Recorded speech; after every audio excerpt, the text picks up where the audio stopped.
Well, welcome to Home Pierpoint Nottingham for day 2 of the Paracanoe and Senior Sprint Selection event. The first opportunity in over a year for our very best sprint canoe and paracanoe paddlers to race and to put themselves in contention for a spot at the Olympic or Paralympic Games in Tokyo later on this year in August. I'm Mally Johnson and I'll be joined today by Ivan Lawler and Hannah Brown, both former world champions themselves, to take you through the action. And if yesterday was anything to go by, there'll be plenty of action and a few of the surprises that inevitably occur during live sport. One of the reasons we've missed it so much. And if you were with us yesterday, you would have seen the VARA events in Paracanoe, and it'll be the turn of the kayaks today. We'll see our own Olympic champion Liam Heath racing in the men's K1 200 metres event a little bit later on today. And we'll see many of the women who raced in an exciting K1 200 metres event yesterday in action over the longer K1 K2 500 metre events.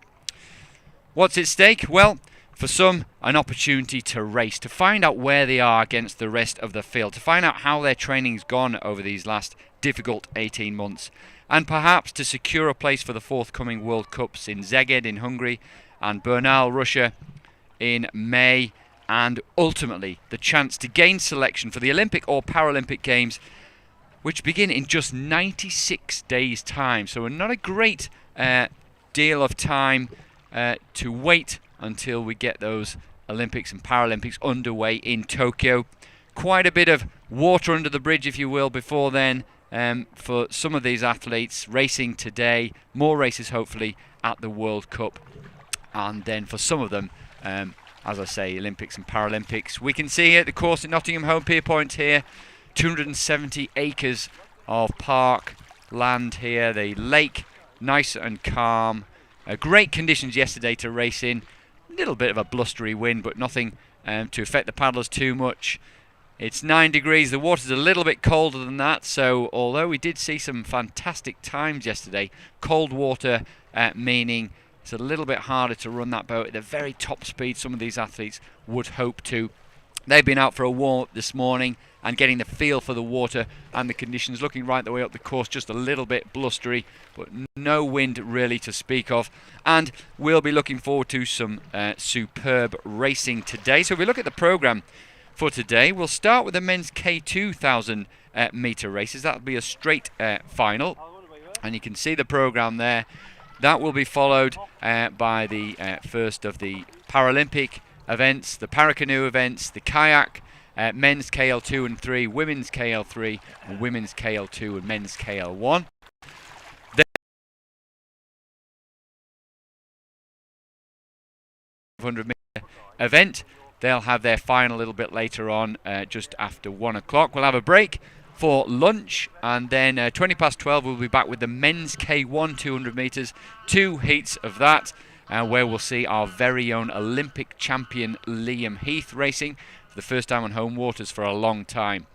That'll be followed by the Paracanoe events, the second of 3 races, remember. So Paracanoe athletes, some of which raced 3 races yesterday, again racing 3 races today. The best 2 of those will collection to, for many of them, hopefully go to the World Cups and to have the opportunity to secure themselves a spot for the Paralympic Games. Then we'll have the final of the women's K1 500 metres at 5 past 1. Final of the men's K1 200 metres, that should be a great race at just before 2 o'clock.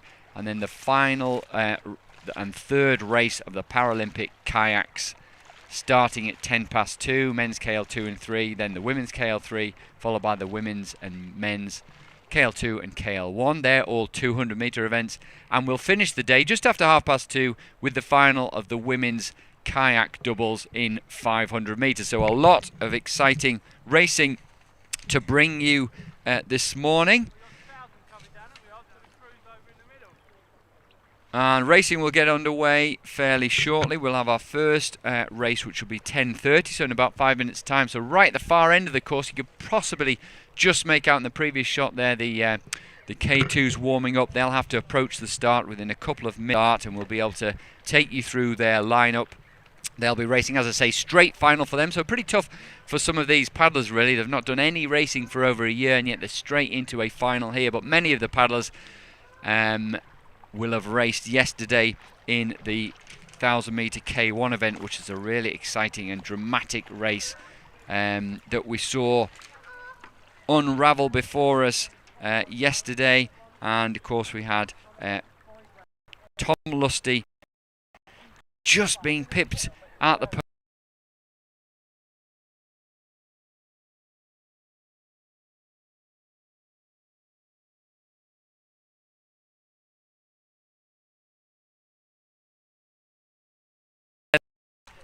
in a K2, so it'll be interesting to see how they got on. But we will see Charlie Smith, who won yesterday's race in the K1 event, so he'll hope that secures him a place to go to Szeged and try and take an Olympic spot for K1000. Well, he'll be racing with Luke Shaw from Norwich in the K2.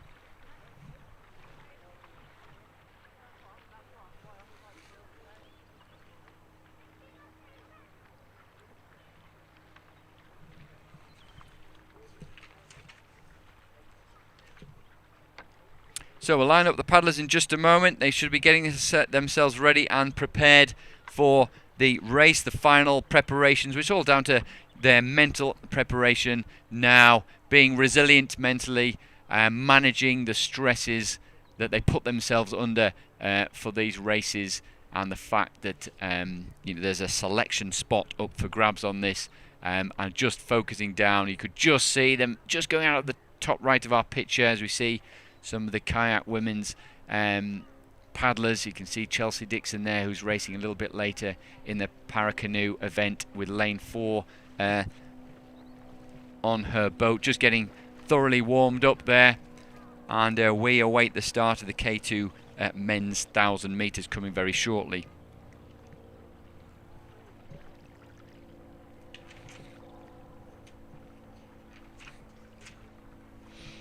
And a big event, this one. It's not quite as busy as you might normally see a regatta here at Nottingham. Certainly, sadly, we don't have an audience here because of COVID later regattas that the Sprint Racing Committee will be putting on will include lots of people here at the venue. But it's one of the reasons why we're streaming this to you, so you can enjoy some of the racing from your own phone or tablet at home and safely. It's been a huge organisational job from British Canoeing and the Sprint Racing Committee and the Regatta Organising Committee to put this event on, and it's wonderful to see our top athletes racing here. We should see a close race in the K2 men's 1,000 metre event. We're looking down at the 1,000 metre start. Here we've got the lineup. In lane 3, I've already mentioned Charlie Smith there. He teams up with Luke Shaw. They've had some great crew boats in the past. Very, very strong crew. And Charlie Smith buoyed by his win in the K1 yesterday. They'll be in lane 3. They're nearest to us. Then we've got Dan Johnson and Matt Johnson, the 27-25-year-old, racing for Chelmsford. Chelmsford have really got a good group of paddlers racing there. It's good to see Keith Moole from Chelmsford coming up today and helping out a little bit with the coaching, as is his brother Steve. So Dan and Matthew. Dan Johnson came third in the men's K1 event yesterday, so he's in good form, and they'll be looking for a good result from the middle of the course there. And then over the far side, Magnus Gregory and Luke Harding, who've paddled together from great partnerships as juniors, both from racing for Longridge there. So under starters orders, paddlers just getting themselves set up. 1,000 metres. This will be less than 3.5 minutes. It's an endurance and an aerobic event, but the start's so important. Starters just not quite happy yet. Certainly Dan Johnson and Matthew Johnson know each other so well, just getting themselves set in their boat, lining it up correctly. Even though this is 1,000 metres, the start is so important.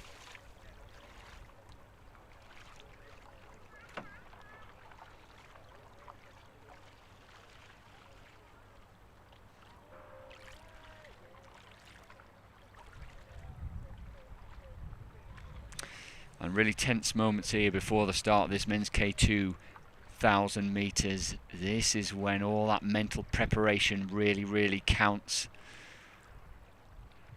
They're still having to wait. The red flag is raised by the officials. They're not happy yet.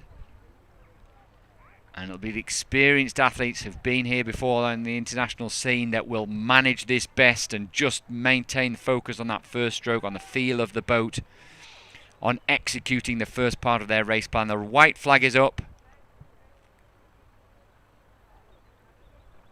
The paddles are up. We're ready to race. We're away racing. Day 2 of the selection for Paracanoe and Sprint Canoe is underway with the final of the men's K2 1,000 metre race. To the right of your picture, Luke Shaw and Charlie Smith. And you look at the paddle work there, actually really, really good, beautifully in control there for those two. The middle of the course, Dan Johnson, Matthew Johnson know each other so the brothers that paddle for Chelmsford. Slightly slower stroke rate, that's Magnus Gregory and Luke Harding. A good partnership way back as juniors, but this is the senior event. This is to try and secure themselves a spot for Szeged for the World Cup, where there are still a few Olympic spots up for grabs. Difficult to say as we see it at the moment, but this is the part of the race where really the start's underway. They've got the boat up and moving. They're just close to the edge, but staying aerobic event. Remember, 3.5 minutes worth of racing, and it's just pushing themselves close to the edge, but relaxing and settling into the rhythm. We get a good view there. Actually, the timing. You see the middle crew there. Just Matt Johnson a little bit early on the stroke there, perhaps, but that can work sometimes for K2s. Really perfect unison with Luke Shaw and Charlie Smith. And Charlie, of course, buzzing from winning that dramatic race with a final surge over the last 50 metres in the K1 event yesterday. Yes, he'll have tired arms from that, but he'll be really buoyed and positive. He was so delighted with that result. Looks to be like coming through there, the 500 metres is the blue boat, the distinctive blue boat of the Chelmsford crew. The black and yellow vests of Dan Johnson and Matt Johnson there coming through first, and this is where race plans really come into play. Quite often the crews will pick up the pace here, they'll lift the power, which will lift the stroke rate and just set them up again, feel that boat running again and go with it. Trying to keep the stroke legs, using that rotation, locking onto the blade at the front of the stroke and trying to eke out a little bit more after through every single stroke. As I said, not perfect timing from lane 4, Dan and Matt, but going well, and you can see a little bit like the K1 1,000 metre race, just tracking them all the way. Luke Shaw and Charlie Smith, and Charlie is driving that boat. He's the front man there in the engine room. Luke Shaw behind him, backing him up every time. They've really had excellent timing, and maybe that beginning to count now. Great to have Hannah Brown. Hannah, you've come to join us at the dramatic scene of the last 200 metres of this race. What are you thinking? Certainly Luke Shaw and Charlie Smith, the momentum is with those at the moment. Yeah, and they look totally in tune with each other there, driving with the legs and the hips really nicely, really smoothly. We're seeing the Johnson boat a little bit out of time in this last back end of the race, but yeah, definitely almost a boat length ahead at the moment, holding on to that lead with Charlie and Luke. Yeah, it's real. I mean, what a finish. This is a carbon copy of what Charlie did in the K1 1,000 metre race early, except with a bit of clear water between the boats. So a real great win we can see from the camera on the finish line there. Arm in the air from Charlie Smith, just like he did yesterday in the K1. Well, Matt and Dan Johnson just a little bit behind them there, and maybe there was a lot of effort going in there, but not as perhaps as efficiently as it was with Luke and Charlie, who we can see in picture there.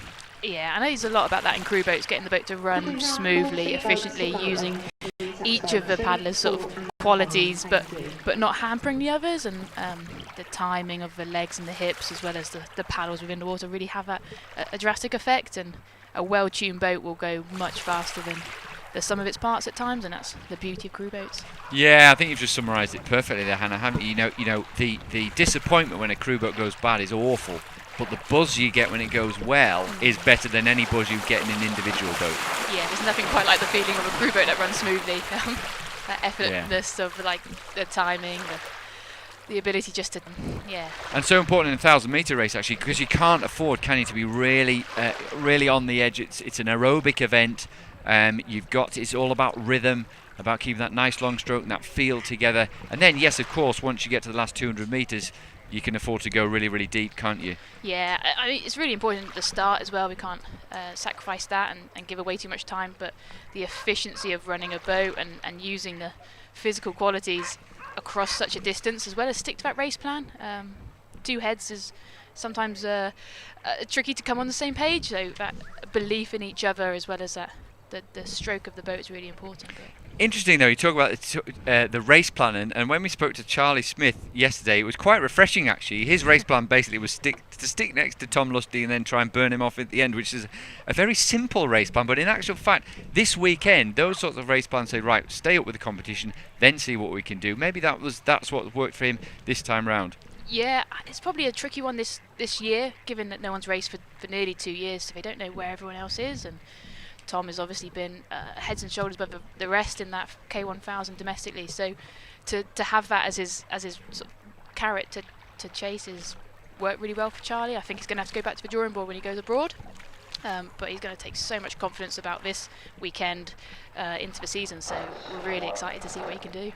Yeah, I think that's really interesting. That it's hugely positive for him. It's great to do that on the level here nationally, but as you say, then internationally it's a whole nother level. There's no room for error, is there? And sometimes when you're perhaps a younger athlete, that can be quite a steep and difficult learning curve. Can be, but it can also be one of sort of enjoyment.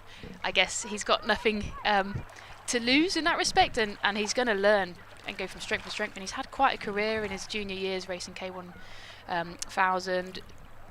Tough final back then because he was on fine form, and in K2 and actually just learning to train and learning about his body and what he can do over 1,000. I think he'll be in a really, really strong position. And yeah, sometimes that ability to just go out and have the race of your life with no repercussions and no sort of target in maybe his eyes, it's going to be really, really exciting. Good. So yes, and maybe it was nice and simple for him, and sometimes as you grow and mature as an athlete, things become a bit more complex, and that you want to keep hold of that simplicity to enable you to perform at your best. But no, that's great. It was a wonderful race to see. Great dramatic finish. So Magnus Gregory and Luke Harding in third, Dan and Matt Johnson taking second place, Luke Shaw and Charlie Smith taking first. So that's the men's K2 men's 1,000 metres. In a minute or so, we'll have a little promo advertising the work that the Sprint Racing Committee do, and then we'll look towards the Paramen K2 and 3 200 metre event, the Para Women KL3 200 metre event, and the women's KL2 and men's KL1 event. And hopefully, Hannah, although your athletes are racing, we might be able to grab you for a little bit of that, and you'll help us take you through the action. So we look forward to that in a couple of minutes' time.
Well, welcome back. We've got myself, Mally Johnson, alongside me. We've still got Hannah Brown. Thankfully, Hannah, because I know you've got a few athletes racing, haven't you, in the Paracanoe events. We've got the K1 Para Men, KL2 and KL3 events coming up very, very shortly. They'll be starting at, they're just getting themselves prepared, little few practice starts, and they're starting, so they'll be making their way to the start of the 200 metres. Remember, this is a 200 metre race, and I'll take you through the lineup in just a second. But to remind you, this is the turn of the kayaks. So yesterday we had the Paracanoe athletes racing in the Vars. Today they're racing in kayaks. Many of them did race yesterday in Vars and will race in kayak today. So they'll have to have managed their refueling and their rest and recuperation for today. And they've got 3 races today. Remember, best 2 of the 3 races will count. We'll just take you through the lineup now. In lane 1, we should have Stuart Wood, who was in such great form yesterday, knocking huge chunks off the course record in his VAR. Let's see if he's in similar form in his kayak. We've got Johnny Young next to him in lane 2 from Canoe Northern Ireland. Rob Oliver from Solihull in 3. Tim Lodge, who's been out with his coach Ivan, who joined us, Ivan Lawley, yesterday in commentary. He's in lane 4. John Tarrant over in lane 5. There'll be a gap in lane 6. We've got Nick Baton in lane 8, and then Dave Phillips over in lane 9. So, not all these races, I should say. Stuart Wood, Johnny Young, Rob Oliver, Tim Lodge, and John Tarrant will be KL3. Nick Baton and Dave Phillips in KL2. And what are you looking forward to seeing here, Hannah? Well, as you said, we've kind of got 2 races within a race between the KL3 men and the KL2 men. Within the KL3, we're racing for that spot for the nominations for Paralympic Games to be in contention. So there's a hotly contested sort of seat there. Between the KL2 men, we've got a race to second round in Szeged in a couple of weeks. So it's a stepping stone for both of them to achieve a performance and race out there for the final round of qualification within that event. Nick was the one that was racing in 2019 and I think missed out by a single place, and it's going to be hot on his heels from Dave Phillipson, a young gun who has progressed quickly through the sport, so that will be really exciting. And on the other side, we've got a wealth of knowledge and experience, as well as some new guns. It's a polite way of putting it, isn't it? Knowledge and experience. There you go. No, but it's good, isn't it, to have the experienced paddlers, the likes of Tim Lodge, who's been around for a long time, but also some of the younger paddlers like Stuart Wood, who is late 20s, then can learn from them. Yeah, and even Taz in lane 5, John Tarrant, he's new, progressed really well at Leamington Spa. It's fantastic to see a club develop a para-athlete and put him on the start line out here, and I think we're all really excited to see how that pans out. But the wealth of Johnny Young and Rob and Tim, they've been around for the whole cycle, almost at the front end of Paracanoe in its infancy, so those 3 are well tuned at what each other's do, and I think there'll be a race between the 3 of them for this. Right, well, it's going to be really close. But interesting, you talked about Taz, John Tarrant. It's actually his first ever regatta, because he's not been on the programme for very long, and so this is a massive experience for him, isn't it? Yeah, massively. And you can see just under starters orders, and off they get out of the bucket, looking to accelerate up and chase down that first buoy. And we've seen Rob and Johnny taking out that lead, but Rob has had a flyer out of that bucket. He's got nearly half a boat length at the moment. Yeah, really strong, really latching onto that stroke. Look at that. The boat rolling with him, but nice and smoothly, really putting the power in, but managing to keep the stroke long. And although it looked like Johnny Young got away to a good start, it seems that Rob Oliver's really holding him off now. Yeah, I think he's still got that half boat length at the moment as we come into Red Buoys. It looks very exciting. And on the other side, we've got Dave Phillipson, also just half a boat length ahead of Nick. It's coming into the final metres, and it is so close. I think Johnny's just catching up, but it's found a Rob and Dave on the far side. Fantastic performance. Got Tim Lodge has a fantastic close 4th there, and Stu Wood in lane 1, 5th in the KL3 men. Wow, yeah, I'm just trying to work out the results here because we've got two races within a race. Really exciting racing. Very powerful paddling from Rob Oliver. I mean, really, really strong. And the way he latched onto that first stroke, considering this is the first race in over a year, was very, very impressive. Yeah, these guys are formidable. They're looking to sort of hit that sub.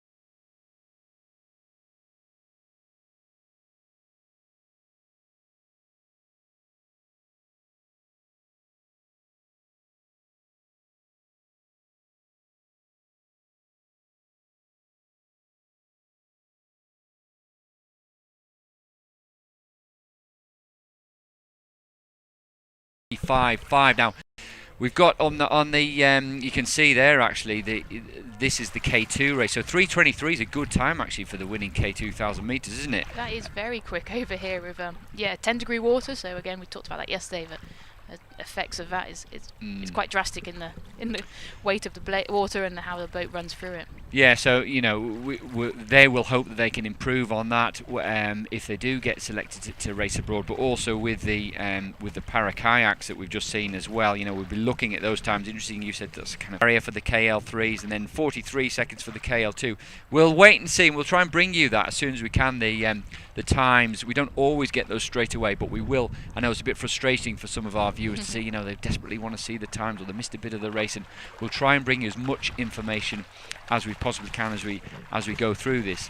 But also great race, Dave Phillipson, as we said, really, really powerful. I remember watching him in Portugal in 2018, and the sheer power he's putting in. At the time it was in the VAR, it was bobbing up and down hugely because of that power, but it's being able to transfer as much of that power into the boat as possible that's the real skill, isn't it? Yeah, and from Dave, he's really worked on the length of his stroke, so he's utilised his strength but also just made that stroke longer, so he carries that boat speed much nicer, much more efficiently. But he definitely looked like he took that that first race against Nick there quite formidably, and well, testament to both of them. They weren't going slowly in any respects, but there's going to be a good race as we progress through the day between Nick and Dave, and I think also Johnny and Rob. And that contrast of racing 3 races throughout the day, it'll be a bit of a roller coaster of energy and emotions.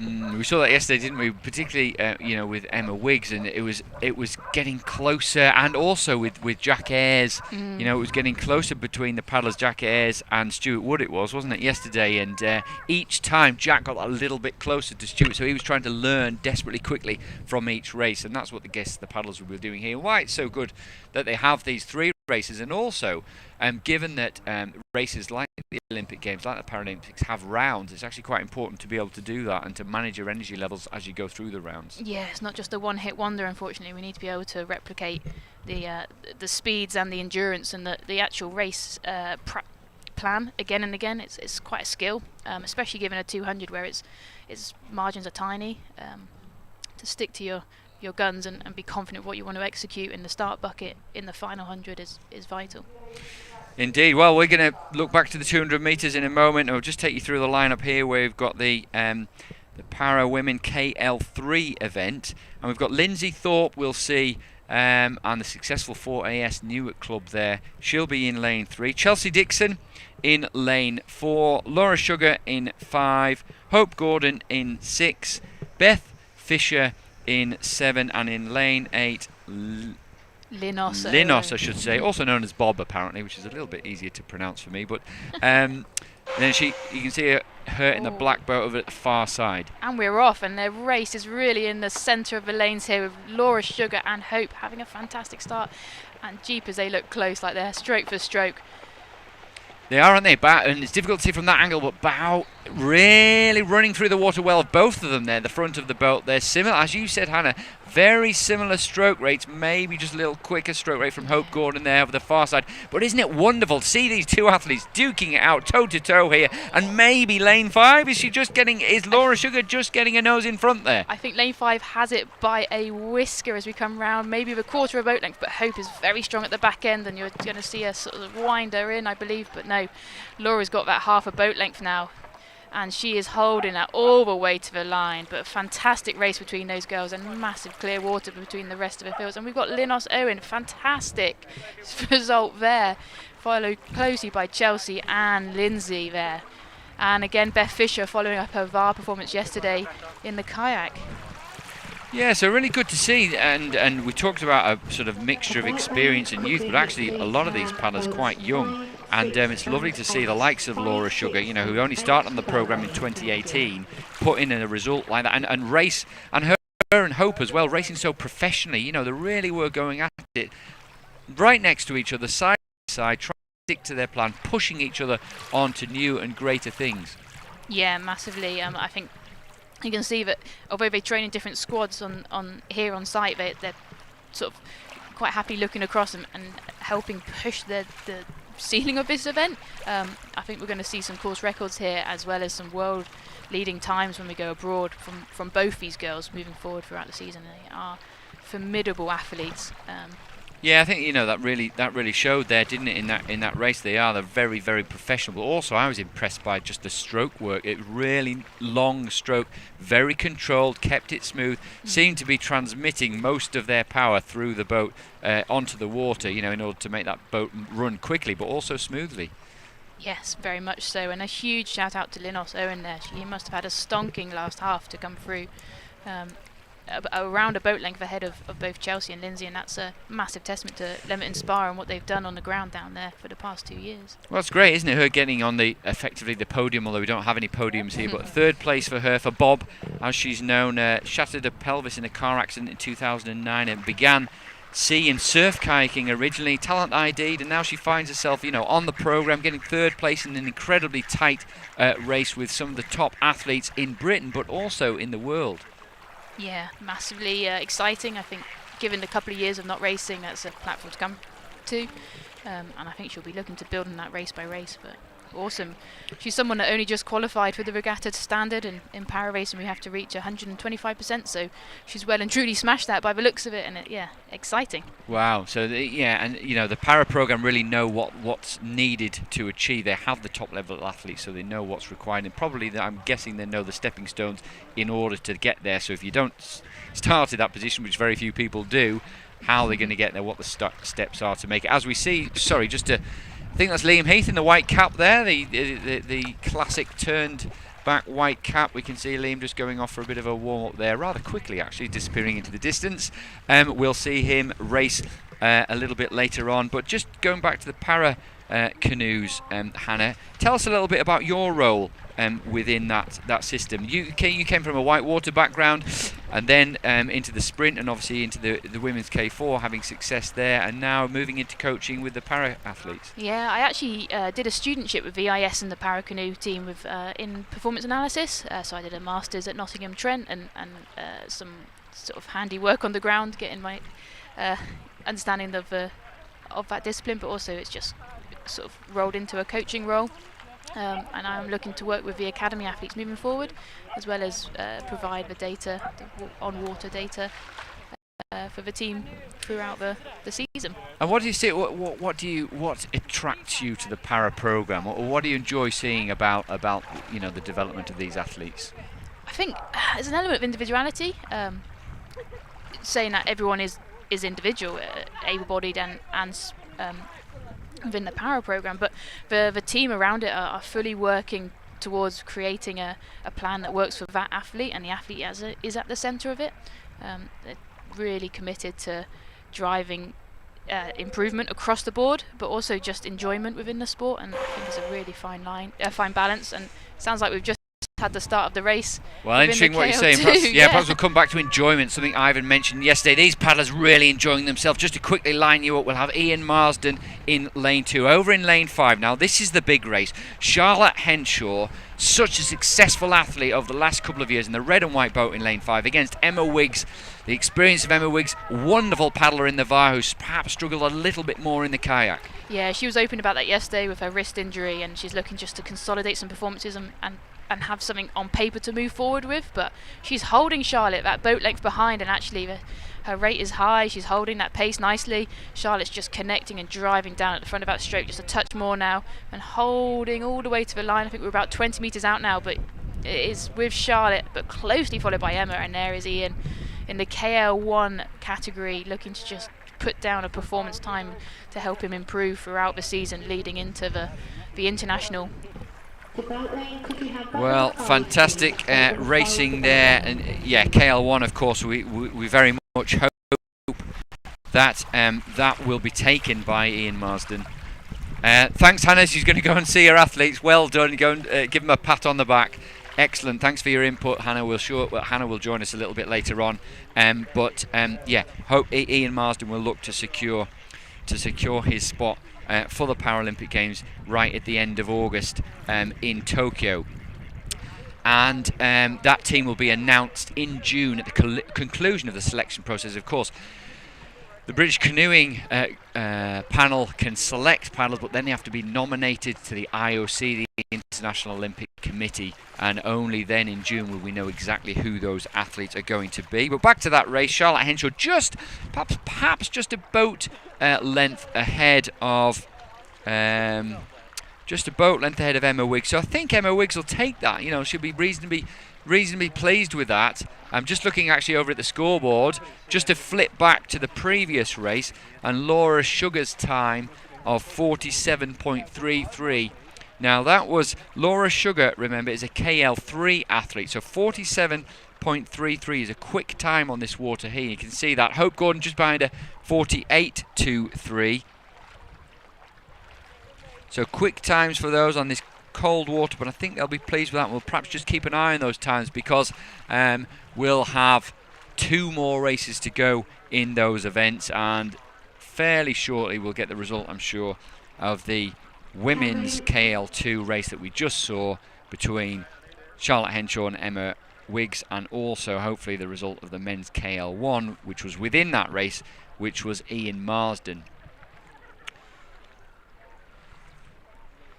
And of course, Charlotte Henshaw just winning the previous race we've just seen in the KL2 in women. Charlotte was a swimmer in 2016 in Tokyo, and just really taken to canoeing, taken to the Paracanoe event.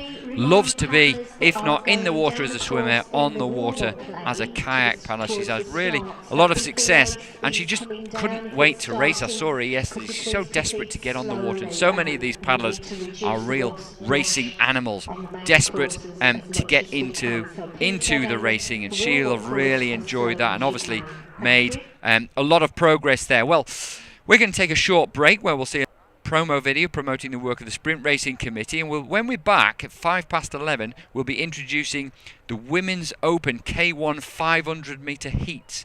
So those athletes looking to book themselves a place in the final a little bit later on today, and there should be some great racing in the heats. We'll be back in a little while.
Welcome back to Open Pier Point for day 2 of this sprint and Paracanoe selection event. Already some races underway. We've seen a dramatic men's K2 1,000 metre final. We've seen some great races in the kayaks for the para men and women. But now we're going to look at the 500 metres. We haven't done 500 metres yet today.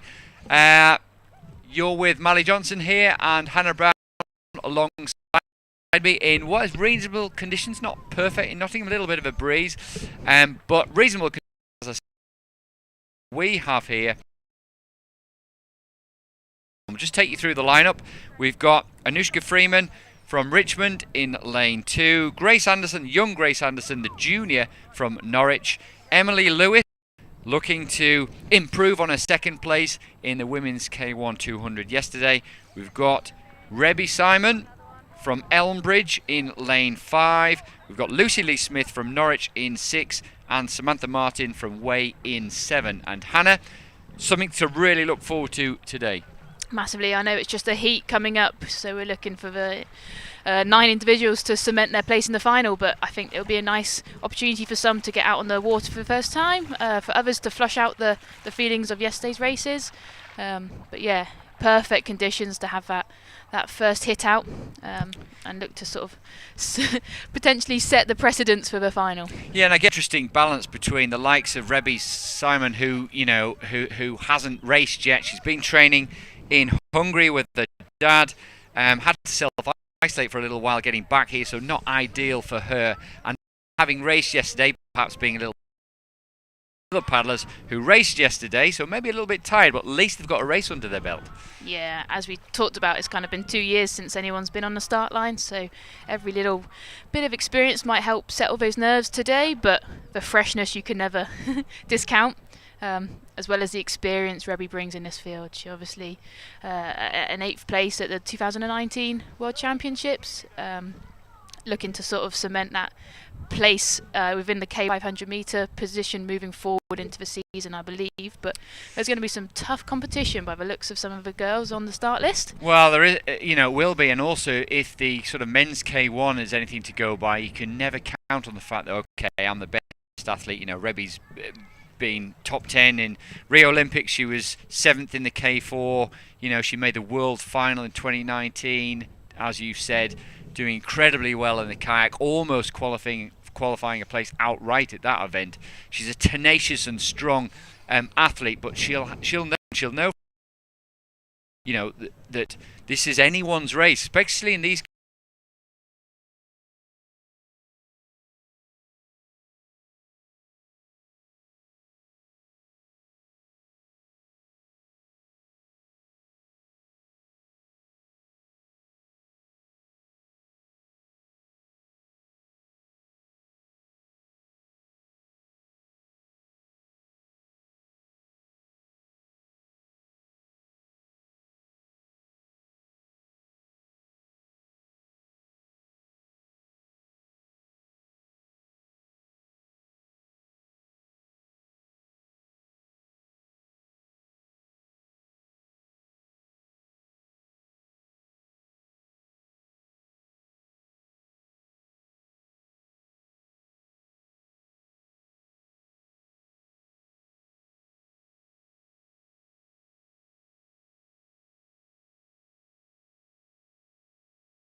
West of Elmbridge, we used to see that a lot, quite as much now, but nice to see Elmbridge represented there from Rebby. Lucy Lee Smith from Norwich in 6, and then over in 7, Samantha Martin. Now, what are we looking for? So 500 metres, a little bit longer than the 200. And is it like a 200 stretched out longer, or do we see it more as 1,000 metres but a little bit more intense? It's a trade-off. I think it depends what sort of athlete you are. Internationally, some of the women are definitely racing it as if it's a 200 metres stretched out a bit longer. But to be said, there's a lot to be had in the last 100 metres and even the last half of this race. So it will be preference to how they want to race it. And I think between Rebby and Emily, we'll probably see the two opposing sort of race plans. But Oh, we Ooh. just see a little false start there, I believe. Now, I was watching Rebby there, and you could see a left-handed really sort of lean on that stroke, which is what a lot of the paddlers do for the bucket to go down, but it didn't go down. No, and I think from the athletes, there's quite a long pause between ready, set, and go, which is, always good for the nerves being sat in the bucket. But really tests that setup and that ability to control the boat by the paddlers under high pressure conditions. And we see a clean start this time, and everyone is away. Yeah, but really interesting actually. You see the start, and you've got them right next to each other. Look at Emily Lewis in the pink boat going out, all guns blazing, and Rebby actually to her right in the green vest. Stroke rate so much slower, and I think you're absolutely right with those race plans. I guess Emily, she's a natural fast twitch athlete, so she's got to use her natural skills, and as has Rebby, who's going to be really strong later on. Like, we've seen many of the Hungarians in the past, like Danuta Kozak, super fast over that last 100 metres. But if Emily Lewis gets clear water, it's going to be tough for Rebby to come back from that. And lane 6, you can see over there, Lucy Lee Smith, young paddler, had some good results in the under-23 World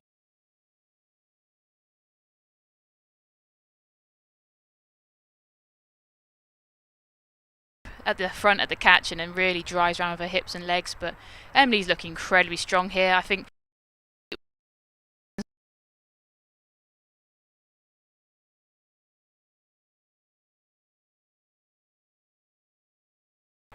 much sort of fatigue within the system, but yeah, very strong first start from Emily Lewis.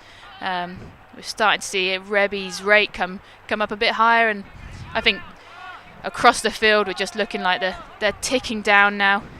I think it's a really good opportunity for those guys and girls that are at home that haven't raced here this weekend to sort of learn from this live feed footage and see how individuals race. I think it's a really unique opportunity. You can see Rebby hasn't really come off the gas too much with that rate, and she's started to draw level with Emily Lewis, but Emily's rate is well down from her front end. But you can just see the different styles of technique as well, which is really nice. But Emily's last meters, really nice long stroke all the way connected through the hips, the legs, the shoulders, and yeah, clear water between the rest of the field. Fantastic finish by Anushka Freeman, otherwise known as Nushi, just drawing level with Lucy, but it is all to play for in the final.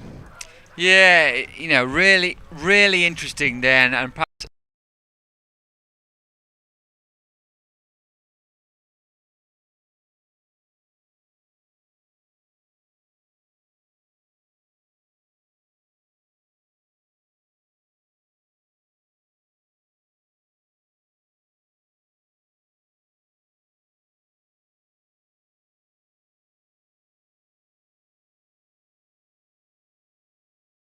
with all a really good chance of going through to the final.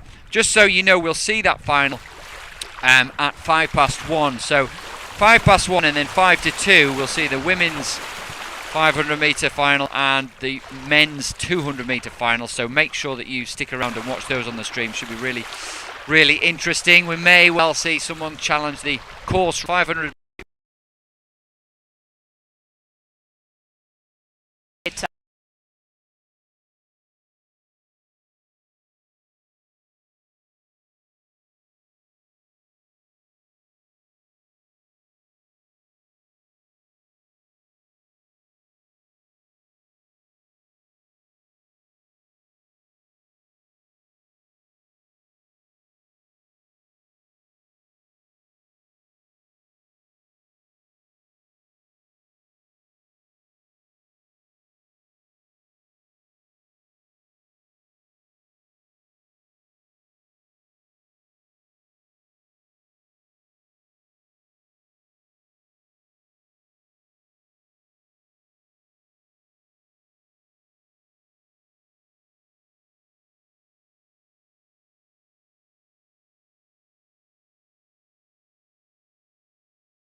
maybe a race within a race. We've got the younger paddlers. We said, the likes of Zoe Clark, who's had a lot of success in both K2 and K1 over in lane 6, not too far behind. And then lane 7, Flo Duffield. She's a young paddler at 21, going really well in a very distinctive boat that we talked about yesterday. So a really good experience for some of these paddlers who are in their young, early 20s. In fact, Lucy Guest in lane 3 is only 19. Yeah, there is a lot of age range here, and I guess it is testament to what the regatta is about, but some of the individuals have chosen to come and take the experience. But I think we're looking forward to seeing a lot of names that haven't entered this weekend come out into the rest of the season. But very strong finish by Flo over in lane 7. You can see a very high rate compared to Debs and even Emma in lane 4, but she's ticking along very nicely. It's just that sort of trade-off of how much energy have we used within the heats and to set us into the final. But dominant performance by Debs there, and I think excited to see where she takes it when I imagine she's sandwiched between Emily Lewis and Rebby Simon. Well, yeah, and good race actually. Not a million miles between all of them. Yes, Debs was clear away, and that is a sign of a paddler who's in good form, feeling confident. Just everything's working. She barely looks out of breath there. No, she does. And technically, as you said, Hannah, she looked so good. Head dead still, looking ahead, had it all under control. Really, as you said, really nice long stroke, but sometimes with a long stroke you can miss that latch, that catch, can't you? But she still seemed to have as well as the length in the stroke. And then, so it looked like Deborah Kerr winning that by a country mile, if you like. But Emma Russell, second place, so good result for her. And Flo Duffield just behind that in third. And I think Zoe Clark fourth and Lucy Guest fifth. But we'll wait confirmation of that. And just we were talking earlier about Emma Russell, and we were talking about Keith and Steve Moole, with the input there, and the fact that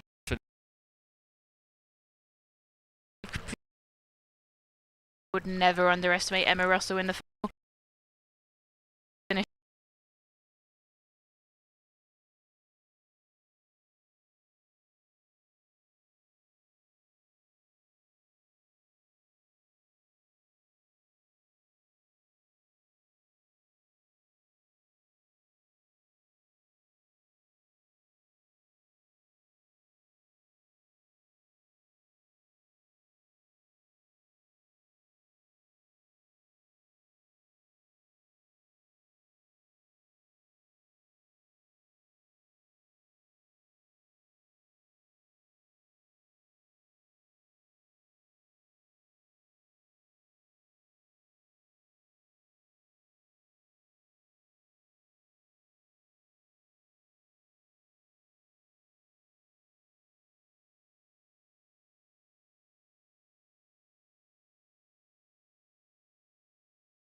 I think I said 1:05. Yeah, 1:05, and then 5-1 for the men's 200-metre final. But we'll see those heats shortly. Before we do, though, we're going to take a little bit of a break. We'll let you watch some of the promo videos we've got. We'll be back around about 12:15, so just under an hour's time, where we'll have the heats of the men's K1 200 metres. We'll see you then.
paddling in the pool of water at the other boats. You must always just look at the space in front of you.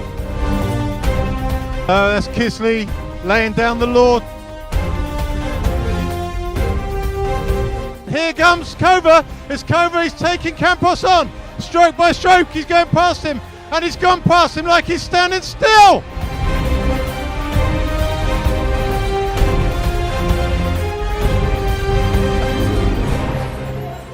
What a race! What a race! God, be calm, getting in. Be calm, be calm, be calm. The Hungarians are away.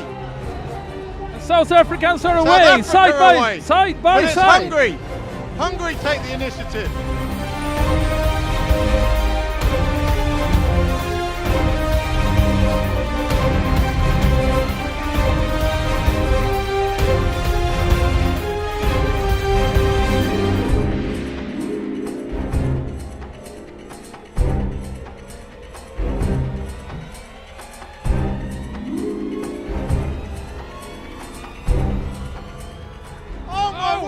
Wow! Oh, what a race! What a race! I cannot believe that! Oh.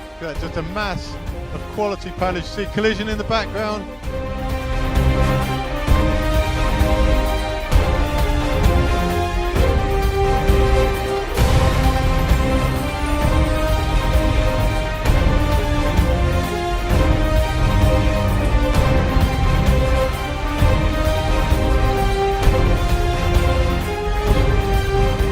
World champ. Look Anna at that. Kocinskova from That's going to Czech be Republic. That's going to be tears. It's going to be laughing. Yeah. She can't believe it. She's so happy. Got to the back of Salty, and that's clean. That's perfect.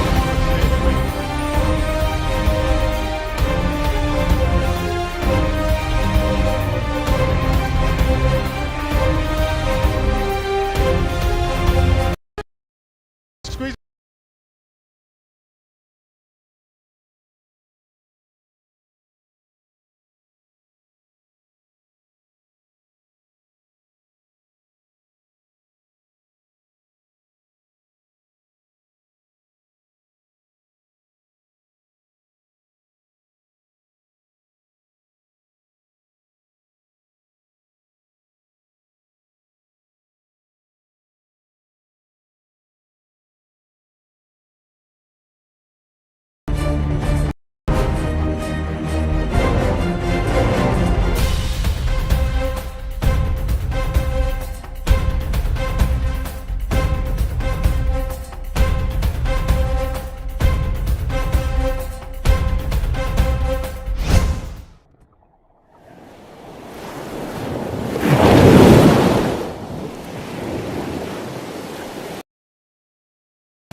It started in 1929. It was growing in all years and increasing the international recognize, even with the recognize of the UNESCO. And it is one of the more important races in canoe in the world.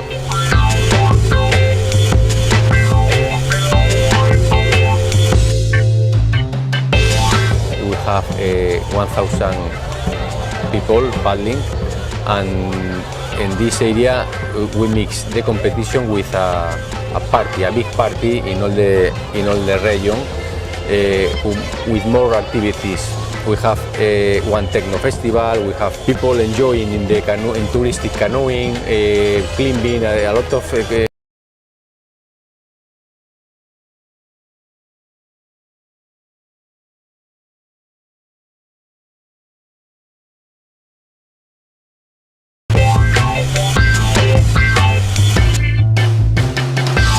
That's awesome. My third time, these guys' first time, and yeah, it's awesome atmosphere, awesome vibe, and good party, and yeah, it's what it's all about.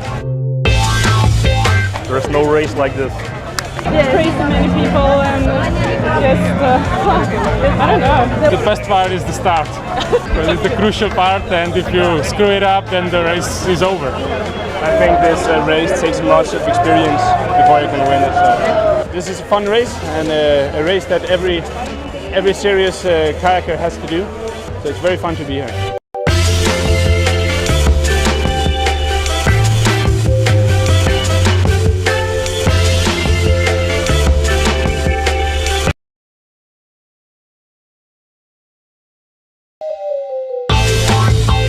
You know, I've raced all over the world, and that could be the most crazy race I've ever done. The start was manic, to put it mildly. I don't know, 1,000 people all trying to fit on 50 square meters of water was nuts. But you know, I knew what I was in for, and I must say it was actually really fun. I enjoyed it totally. Lovely. I've been running around where we're staying and paddling today, and it's amazing. Actually, it's a really nice place to come on holiday.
Hawaii is Hawaii. It's a beautiful place. It's got fantastic people. The water that we all get to enjoy on this channel is just quite exceptional.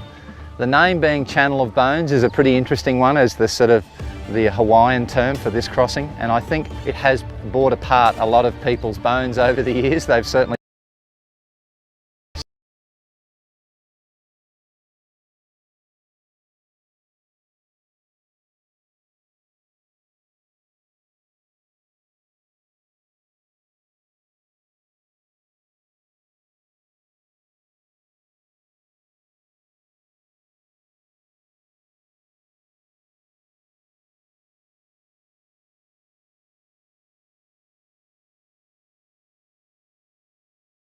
is about 20K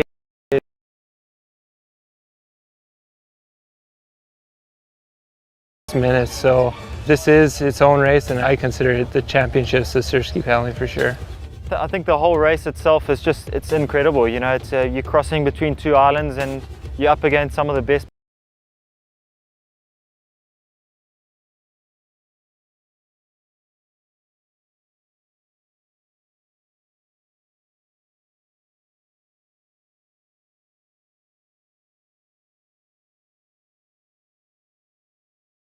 Well respected and have been very good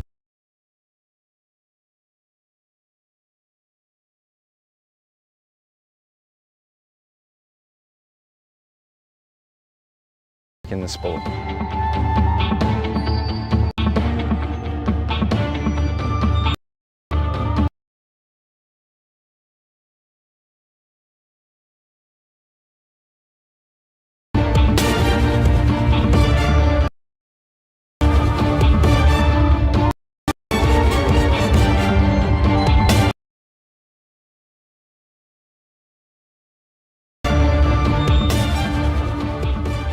The strategy in a race like this is far more important than what it normally is. The channel takes a lot of strength because it can fluctuate with speed, with the ocean swell, with wind. So every year you've got to be very, very careful. I think it's really half hours.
This race today will have an element of surfing in it. So how much, no one knows the edges of the channel. Surfing is very important for the simple reason that it conserves energy.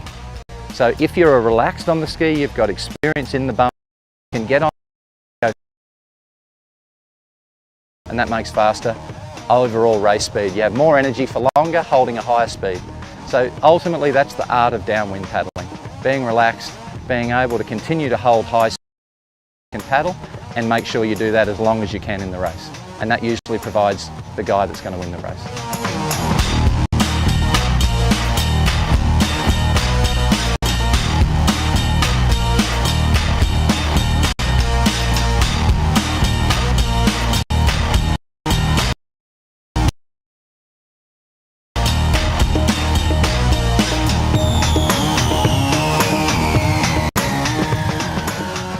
The last part of the race is important. It's the last third. It's not just the last 6K. What you have in you with about 15K to go usually dictates the winner. Everyone races this race differently because of its duration. How you train, what your age is, what your experience is, what the conditions offer. so many things fluctuate that makes this race great. So I think the last third of the race is where it all really matters, and you've just got to make sure that you pick a good line and don't make mistakes in the last 2K coming into the finish line around China walls. You just got to keep your head together, you know, you're tired, you're just riding on that wall and it's whoever's going to fall off it, you know, and is really going to hit hard, you know. So you just got to keep your head together and hope your body follows you, you know. It's really tough. It becomes like a mental race that lasts like 5Ks when you're just neck and neck, you know. It's anyone's race at the end, you know.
Are you recording already? Welcome to Leamington Spa Canoe Club. My name is Attila Herbent. I'm the head racing coach. So the training groups, we have 3 different training groups that span from junior through to under 23 up to senior level, and the novice group is 12 to 13, 14, 15-year-olds, which people can come and join in from whether from the park or the local area or schools. So they come in at age around 12 years old, and the system is that they are coached within a group setting, and those groups are progressive, so they'll train throughout the year, or they progress on to a higher level of paddling, at which point they go into the intermediate group. They will then of course get more sessions and they'll get more time on the water, and as they progress and they develop, they have the opportunity to then race at a higher level and possibly into the national team and for GB. We do have a Paracanoe group as well. We've established that in 2019, all para-athletes in that time. We have 2 of them who are looking for GB selection, and they're hoping to gain some kind of international honours at some point or be part of the GB setup. Our ethos is to make people go fast, Brett. Our ethos for the club really, or for the racing team as a group, is really to develop a holistic athlete that can then progress through the ranks and perhaps go on to international honours if they wish to do so, and obviously we can support them to do that. We actually run two races a year. One of them is the marathon race, generally runs in springtime. We also run the Warwick Sprint event, which is a very fun event, welcomes all types of people in all types of boats. Racing is over 200 metres and there's a long distance race at the end of the day. That race is held in October. As I said, it's a very fun event and it's a great opportunity for all abilities to get involved. And if you want to get involved in sprint racing or marathon racing, we'd really like to hear from you if you're interested in getting on the water.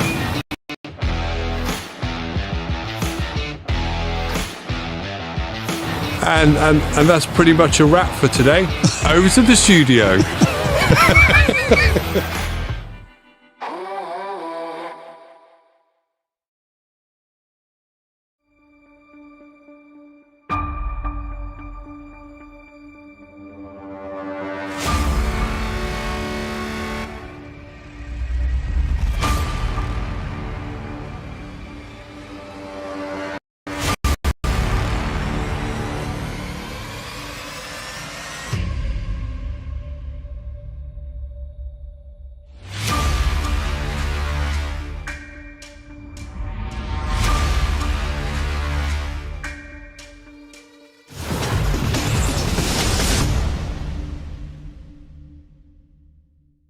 pa Nejc Žnidarčič. Dejal je, reko Sočo poznam res najbolje. Tu sem se naučil veslati, naučil plavati in živim z reko Sočo. Zdaj pa ta finalni nastop.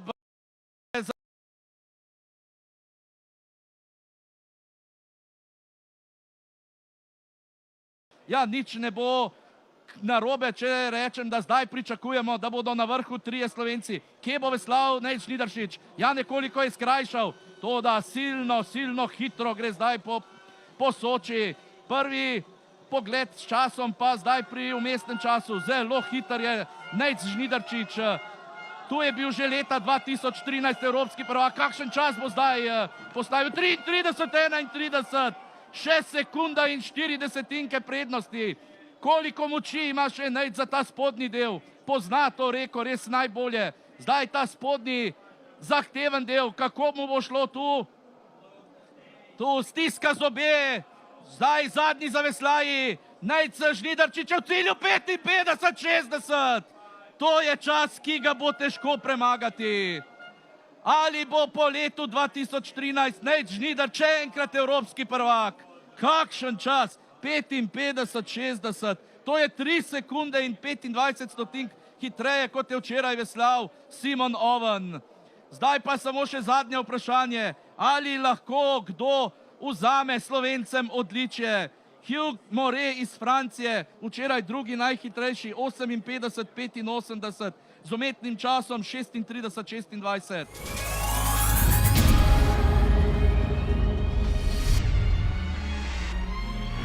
Paracanoe emerged in 2009 through an initiative by the International Canoe Federation to allow people with an impairment to participate in the sport.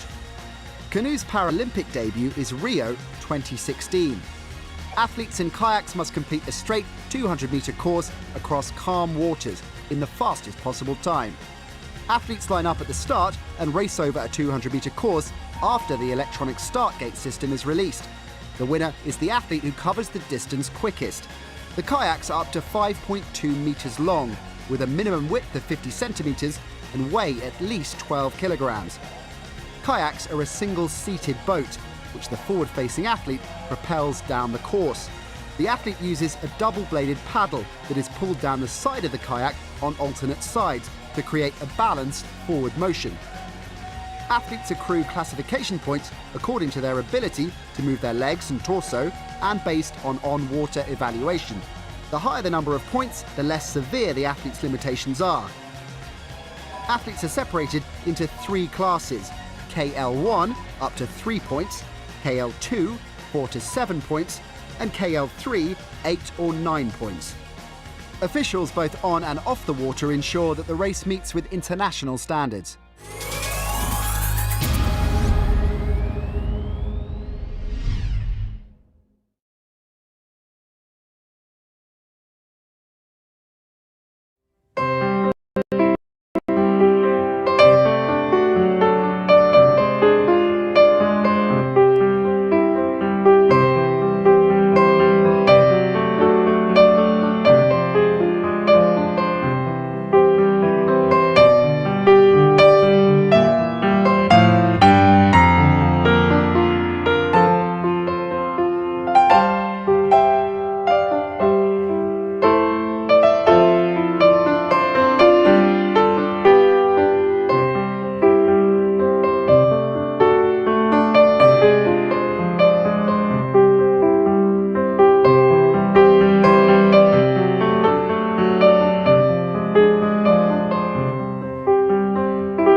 can't complain. That was great.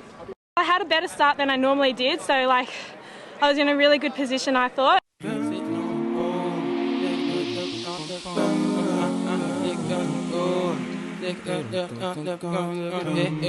on the road,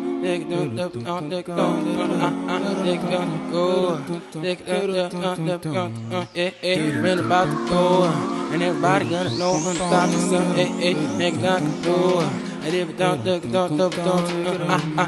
What we're trying to do is grow this as an international sport, because it's very big in Australia and South Africa, Hawaii, some of the ocean countries. But we're getting a lot of interest from Spain, Portugal, the whole of Europe, and we want them to all embrace the sport. The English guys go over and race the Dubai race. We'd like to see this race in a few years' time having international teams from throughout the world. European home, Caribbean grown. If you want to book me to get you a phone, feel so alone, sitting on my throne, no competition. All of them get owned by Miggy Wine, like Uncle Hawaii. Let me say it again, PHI. Double the L, double the red, double the whale. That's how we get this air. Ran about the door. Definitely that wind kicked in right on the side, about maybe 3-4k back, and that was my killer point. That was I hit the wall right about there. These are a brand new pair of bike pants, and I didn't know that that was there until I ran up the beach and someone said, "What happened to your leg?" And yeah, it's from the shape from this PFD. Caught up to Kirsty and then saw her about 50 metres behind me with about 3k to go, and then I just went as hard as I could from there.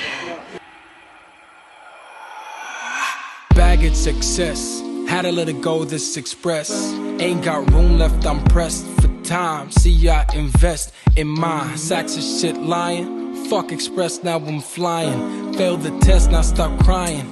How you surprised I stopped trying? Did my best to...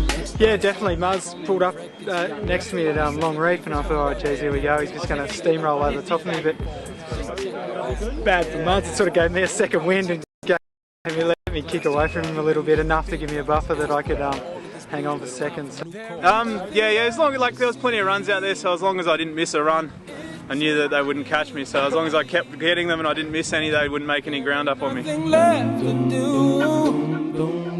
Well, that's up to you. There nothing left. One last time.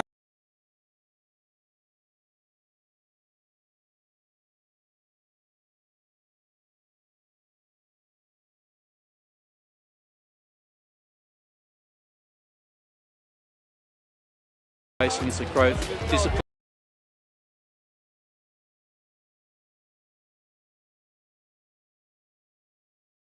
With ocean racing.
paddling in the pool of water at the other boats. You must always just look at the space in front of you. That's Kisley laying down the law. Here comes Kova. It's Kova, he's taking Campos on. Stroke by stroke, he's going past him. And he's gone past him like he's standing still.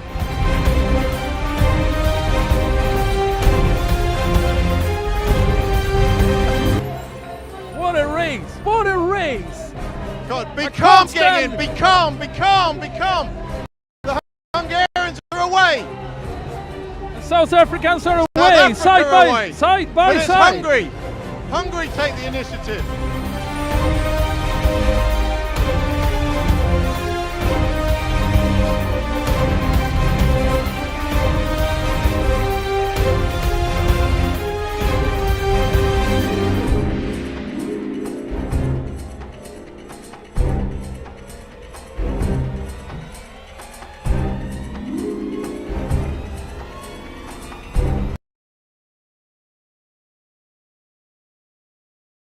What a race! I cannot believe that! Oh. That's just a mass of quality paddlers. You see collision in the background.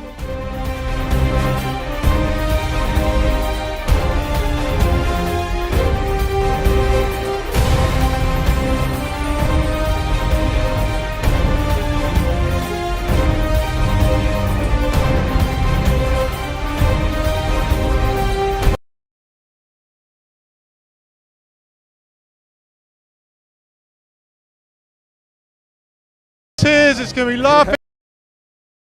Happy. Got to the back of the ball from Salty, and that was clean and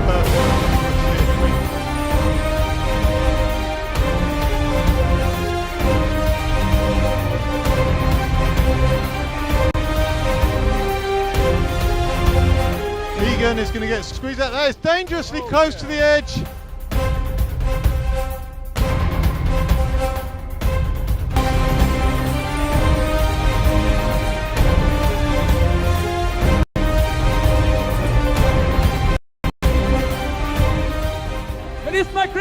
It is McGregor. No one has given up. Boros is hanging on. Alonso is hanging on. Gold medalist Hank McGregor, South Africa.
started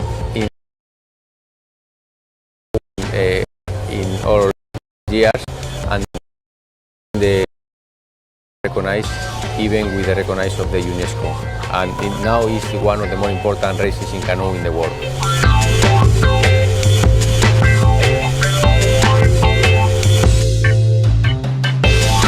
We have 1,000 people paddling, and in this area we mix the competition with a party, a big party in all the region, with more activities.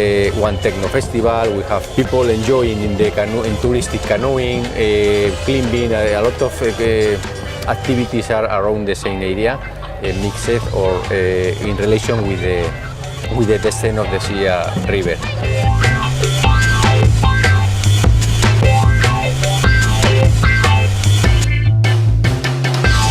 That's awesome. My third time. These guys' first time. And yeah, it's awesome atmosphere, awesome vibe, and good party. And yeah, it's what it's all about. There's no race like this. Yeah, crazy many people and just I don't know. The best part is the start.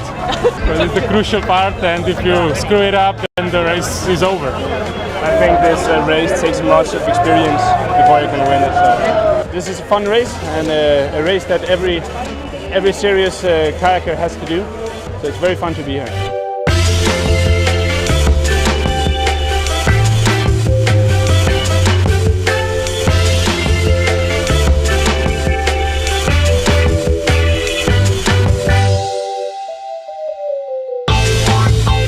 You know, I've raced all over the world, and that could be the most crazy race I've ever done. The start was manic, to put it mildly.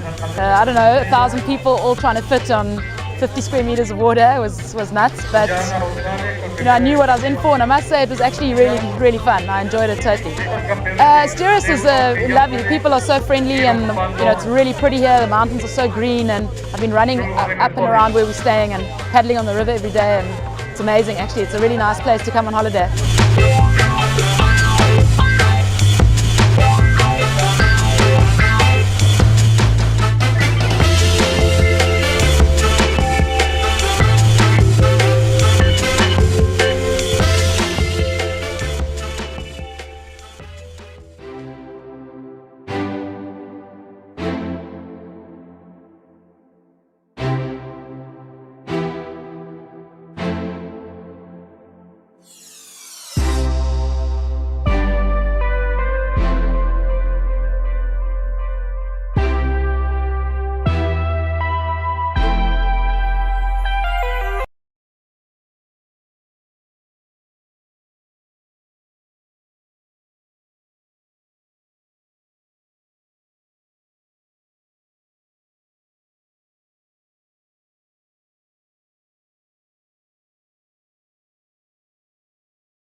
Welcome back to Home Pier Point for what is turning out to be a beautiful afternoon. The sun is shining. There's a very light wisp of wind, but it is great conditions for racing here. The first time many of these paddlers have raced for over a year. Yes, it's only 12 degrees, but as I said, the sun's shining. It's a low wind. It's fair conditions. I'm Mally Johnson and welcoming you back here to our selection event for both Paracanoe.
Welcome back to Home Pier Point in Nottingham.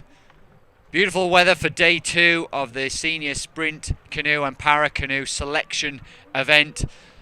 Up for grabs spots at the World Cup and a chance to confirm places at the Paralympic and Olympic Games.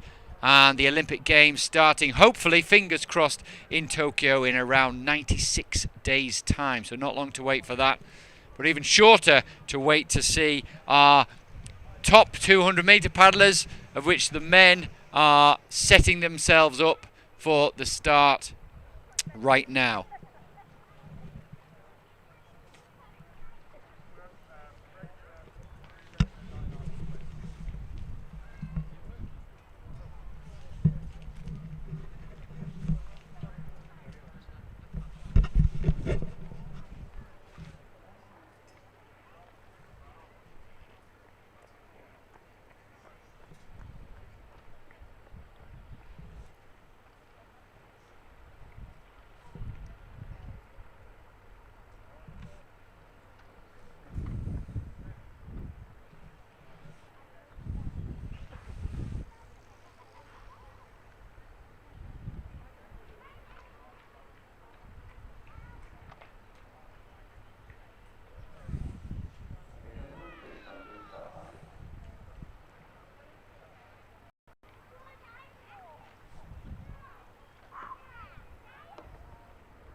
Well, you're back with us at Home Pier Point at a crucial time.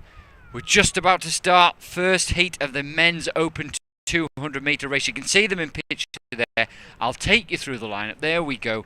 We've got Dan Johnson, who's raced so much over this weekend in lane 2. Lane 3, we've got Spencer Armstrong for Nottingham. Trevor Thompson in for Liam Heath, our very own Olympic champion in this discipline. As they get underway, Lewis Fletcher, the Scotsman, to his right, and Noah Dembele on the far side. Liam Heath, you can see the yellow vest of Way, the classic hat he's been wearing since he teamed up with Johnny Schofield to win those 2 Olympic medals, the silver and the bronze in London and in Rio, and just getting his nose ahead of what is a fantastic start from the Linlithgow-based Lewis Fletcher. But now he's really motoring, the paddles whirring round, the huge strength and power that he has going through every single stroke, powering Liam to the line.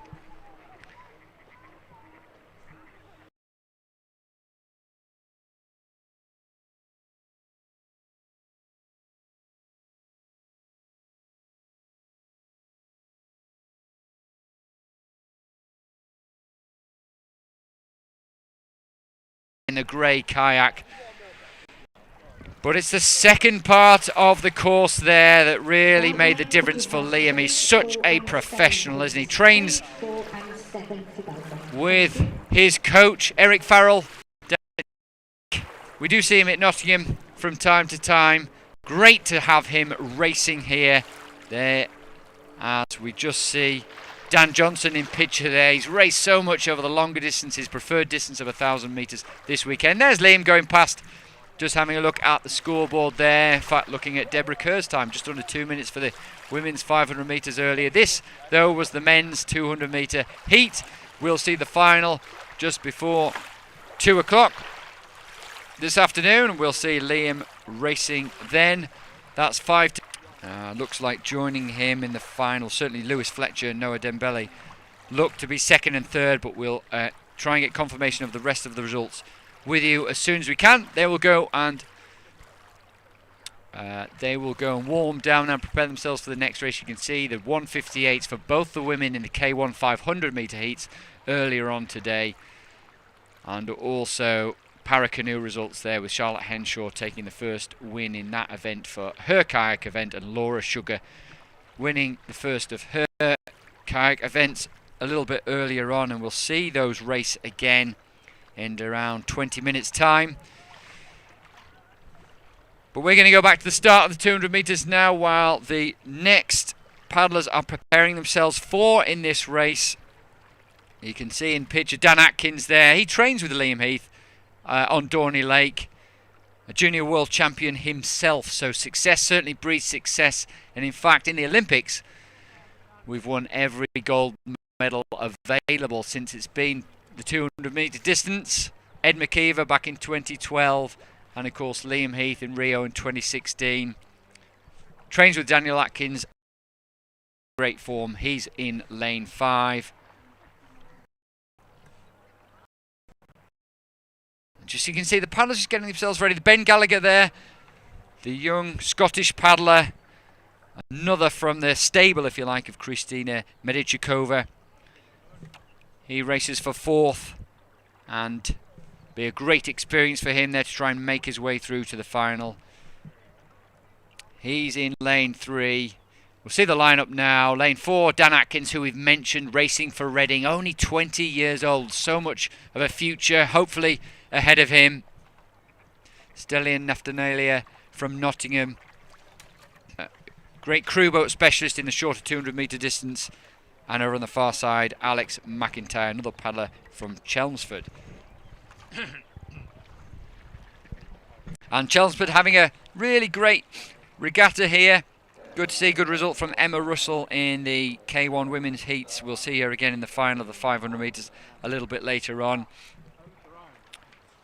We've seen some great results from the Chelmsford paddlers just recently through both Paracanoe and the kayaks. And it's great to see the clubs doing so well. Nottingham have got a really good setup at the moment. Nice to see Chelmsford doing so well. We've got across the board from Royal to Elmridge to Leighton Buzzard, where we've had athletes doing well. We've got Hannah Brown back with us now for the second heat. Hannah, Ben Gallagher, Daniel Atkins, Stellian Naftanelia and Alex McIntyre line up for their 200 metre heats. And we've got near perfect conditions as they take their set position, and Dan had a really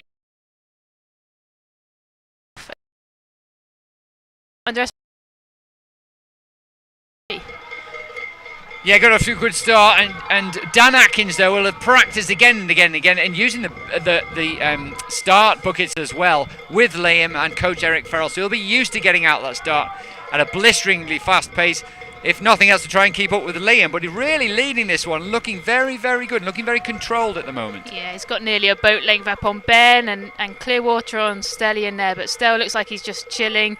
I guess again they're just paddling through to that final position, but very confident display of what Dan's been working on since he last raced in 2019. So it's a hard one, isn't it? When you're such a successful junior. We've had this down the line, way back in '95. Paul Darby-Damon, Tim Brabants winning the junior world championships back then. But it quite often takes time, doesn't it, to then develop into the senior ranks. And it must be difficult because a lot of coaches want you to do certain boats, want you to be in a crew boat, a K2 or a K4, and you've got all those different demands on you, and you're only just maturing as an athlete. Yeah, you're always learning about your craft and where you want to excel in. Some individuals are almost spoilt for choice when they've had that. Dan's done really well at just sort of working on his fundamentals down at Dorney with Eric leading his program, but also Liam to bounce off ideas on the water. But yeah, it is a a wide range of choices when you come up into the senior ranks and you've had a successful junior career. But it's about being patient and just carrying on that consistent training to see that development over time. And it is a sport that we see both guys and girls sort of progress as they get older.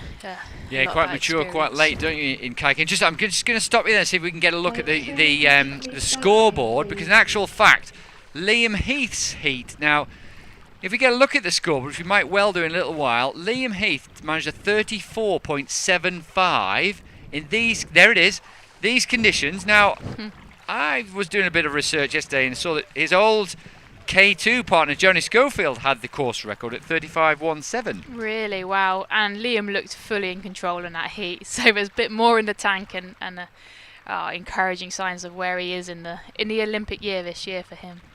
Yeah, that is encouraging, because you don't really know, do you, until you actually get out there and race against other people and put under that sort of pressure. So I'm guessing that will give him confidence going into the next race, and also good, like we spoke about before, that they have a heat and then a final to good practice to go through the rounds and see if they can be consistent.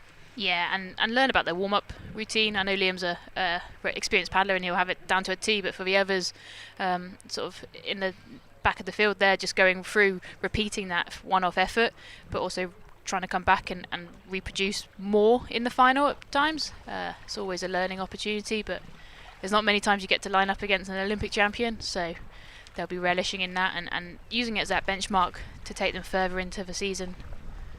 Yeah, no, you're right, and isn't it wonderful? There's Liam just going paddling past in front of us now, and it's great to have that, domestically, nationally, and many can't be here, but at least they can watch on the stream. They can see this is what it takes. There is nobody better in the world, no one with more class and more speed over 200 metres than the man who is here racing today with us. So what a great inspiration it is for all the youngsters who are watching this. Yeah, massively. I think a testament to the live stream to put on such fantastic footage for us to sit at home or in our gardens maybe and check out Liam's race plan, his technique up close, and actually just see his ability to produce forces at such high rates. It is an incredible feat within a K1. The unstable platform that a K1 gives you is, he is truly a master of the class. I know there's been some videos on social media of him, what he can do with a pull-up bar and almost 100 kilos dangling from him. It's pretty impressive, isn't it? He's incredibly strong, but maybe even more impressive than that is to be able to apply that strength, onto the water to make him move forwards as quickly as possible. Yeah, and they spend a huge amount of time learning that transference. So you can get as strong as you want it in the gym, but if you can't apply that within the technical model, it's almost a hindrance. So huge amount of work on the slider, the ergo, as well as heavy resisted sort of water work with bungees and various abilities to hone in how he can transfer that sheer strength. But it's a testament to his technical model as well. It's very unique to him, but he can apply a huge amount of force from his leg drive and hip drive within the boat through his torso and shoulder positioning. So yeah, he is a unique specimen there, but one that shows that if you work hard at it over a long period of time, you just slowly and surely progress up to the top of the field. Yeah, and it always suited Liam, didn't it? When he was on the team in the early days, and I was a sort of more of an experienced member, he hadn't quite found his place, and then of course the program changed and he was always quick over a short distance, super quick over a short distance, Liam, and the program changed to be an Olympic program that just worked with him. And as you say, yes, he's got his own technique. Each paddler has their own technique. We don't want them all to become clones, do we? But they learn to develop their strength and use it in the best way that their body's made. They're all different shapes and sizes, and Liam's found what works for him. Yeah, and same with these guys on the shot. They all various sort of histories within the sport and working out their own individual style and model, both with a technical model but also how they're training. You can't copy and paste someone's training program. It doesn't work for you, but you can find out what does by trying new things and not being afraid to ask questions of some of the more experienced paddlers. I'm sure they're willing to offer advice and help where possible. Yeah, and of course, as you know now as a coach, it's that relationship with the coach as well. It needs to be a really close relationship. We're open, close relationship, willing to challenge each other, but always having that underlying trust between the two people. Yeah, huge. It's very, very in at the moment within the scientific community of sports science, but it is a massive one. It is about trust and challenge. You can't just expect a program on paper to really correlate to a person in front of you, and we are all people focused at the end of the day within our sport and many sports around us, but it is fundamental to move forward, and it doesn't happen overnight. It takes time, it takes the highs, it takes the lows, and it is worth pursuing. Well, we'll just take you through the results there. So in the men's 200 metres we had Liam Heath winning what we think is a new course record. Just behind him, Lewis Fletcher, Noah Dembele in third, Trevor Thompson fourth, Spencer Armstrong fifth, Dan Johnson sixth. And then in the second heat that we've just seen, Daniel Atkins, now they've got a provisional time up for him, 37.14. I'm not sure if that's the case. If it is, it's certainly a little bit slower than Liam's time was, but of course it's a separate heat. But Daniel Atkins winning that, Ben Gallagher second, Stellian Naftanalia in third, and Alex McIntyre in fourth. And we look forward to seeing many of those paddlers in the final a little bit later on. We'll have a break for a promo, and we'll be back with the para men's kayaks and the para women's kayaks.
Welcome back to Home Pier Point. Again, we've got the sun shining, beautiful conditions.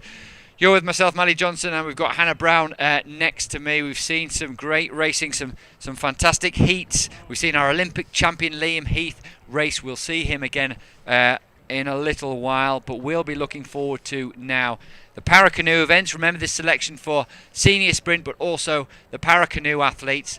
I would say Paracanoe, but in fact they're in kayaks today. We saw them in their Vars yesterday, in the kayaks today. And Hannah, what's the different challenge that the kayaks present to these para-athletes?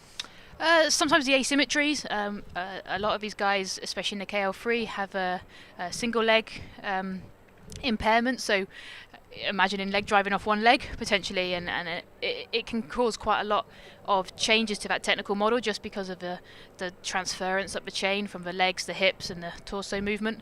But here the guys again are fundamentally incredibly strong out of capacity, both aerobic and anaerobic, and they're looking to apply that as much as possible.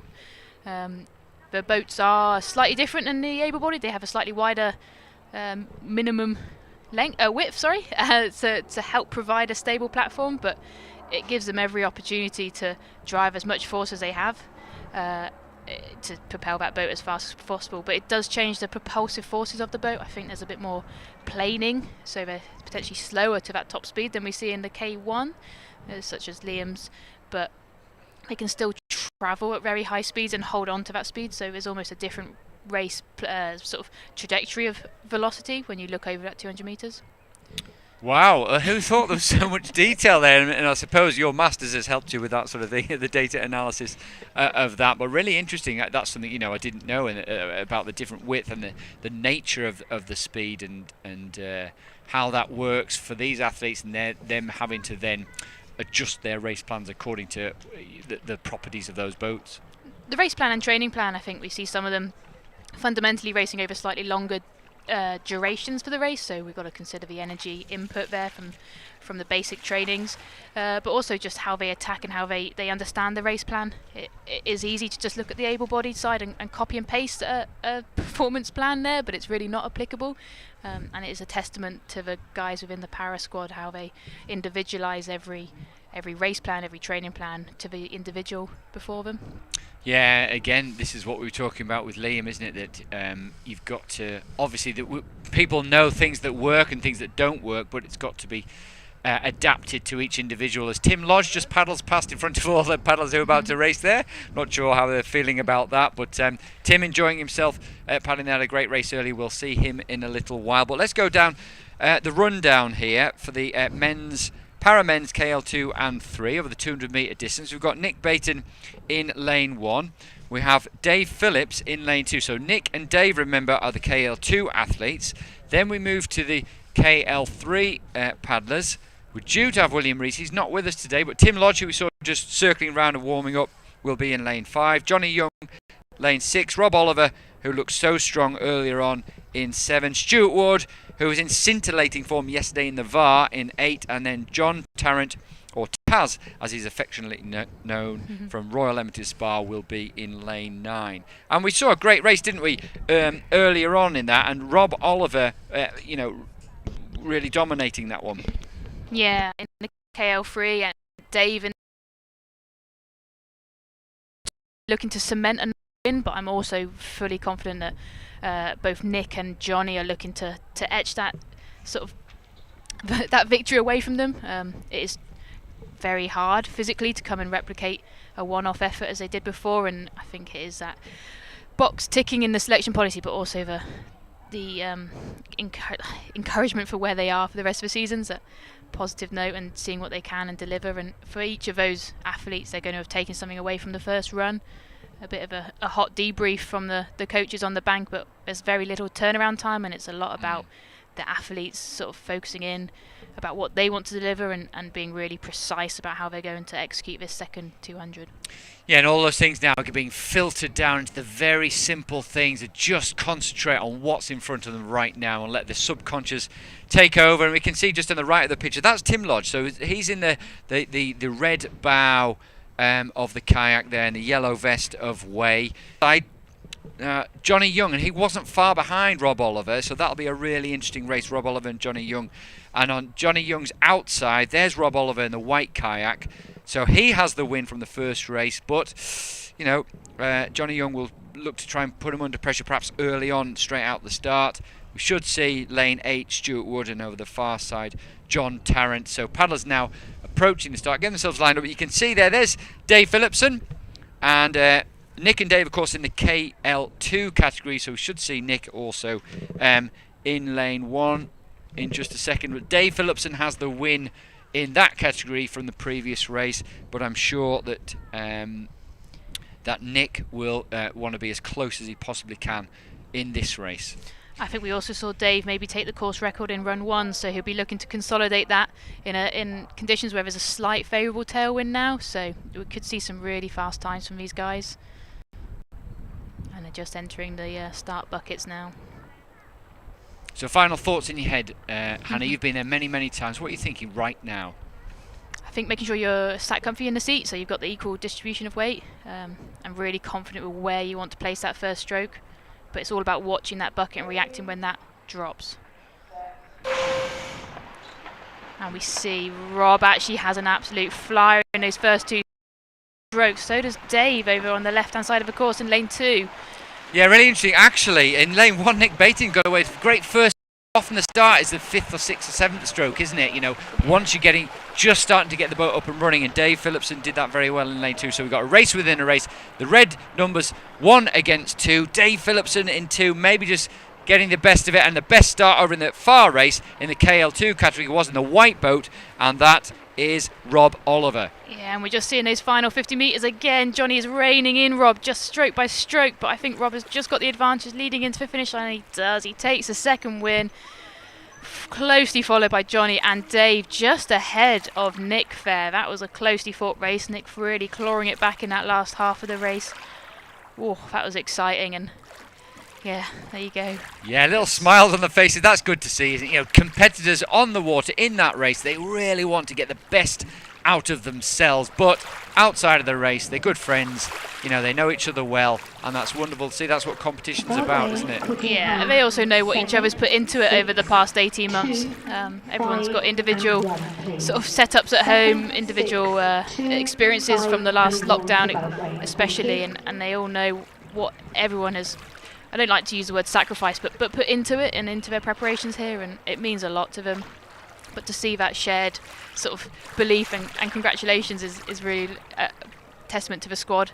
Nice to see, just nice to see them getting together and having a little chat there, isn't it, with Tim Lodge, Rob Oliver was in there, and also, of course, Stuart Wood, perhaps not in the same form in the kayak as he was in the VAR, but, you know, coming to have a chat then. Interesting to talk about, you know, so many things have happened. Since Rio 2016, Rob Oliver's had 2 children, Elliot and Maisie, so maybe one of the things about being in lockdown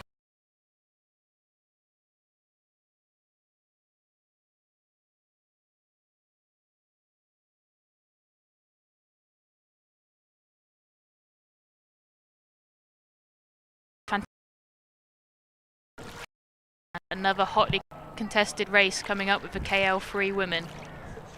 Yeah, this is an interesting, wasn't it? Isn't it? Yeah, KL3, all these paddlers in the KL3. We saw Laura Sugar, who's fairly new to the sport, really, put down a 47.33. Now, I think it was 47.33, which is well below her previous course record of 49.67. So yeah, I think both her and Hope smashed the course record with potential PBs here on the course, but a 47.33 I think is incredibly. So we've talked about the cold water out here, but yeah, it shows how these two girls have just pushed the ceiling of this event forward, and it's really exciting to see what they might do again with this slight tailwind. It could see faster tumble again, times. couldn't it? Yeah, we just saw the lineup there. We've got Linus Owen from Royal Leamington Spa there in lane 3. Hope Gordon in 4 from 4th. Chelsea Dixon in 5. Laura Sugar, who we're just talking about, with we think a new course record.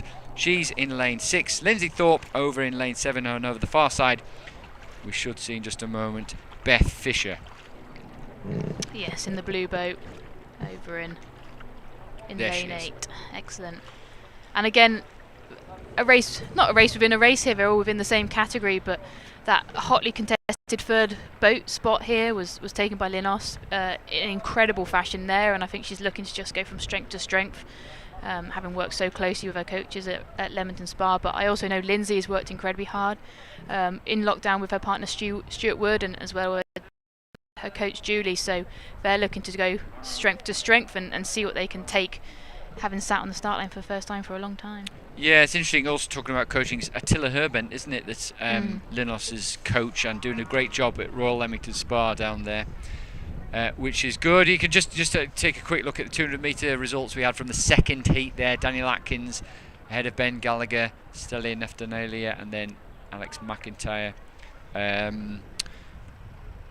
And a little bit, perhaps a little bit slower than the first heat, but we'll see. When they're all in the final under the same conditions, that might be different. But we're going to look back up at the start here. Paddlers just preparing themselves, as Hannah said in the previous race, getting themselves comfortable, concentrating just on that first stroke, listening to the starters' orders, trying to get away well. We saw there's some great starts from the likes of Dave Phillip in the previous race, and Nick Baton and Rob Oliver, but it's not just about the starts. Who wants to get up to speed, who can maintain their pace and keep that rhythm going right the way through the 200 metres, and they're underway, and actually right across the board, certainly the first 4 lanes there, superb. And Linos is flying out the start, really nice setup, and she's driving and finding the length, but Hope Gordon has had a flyer.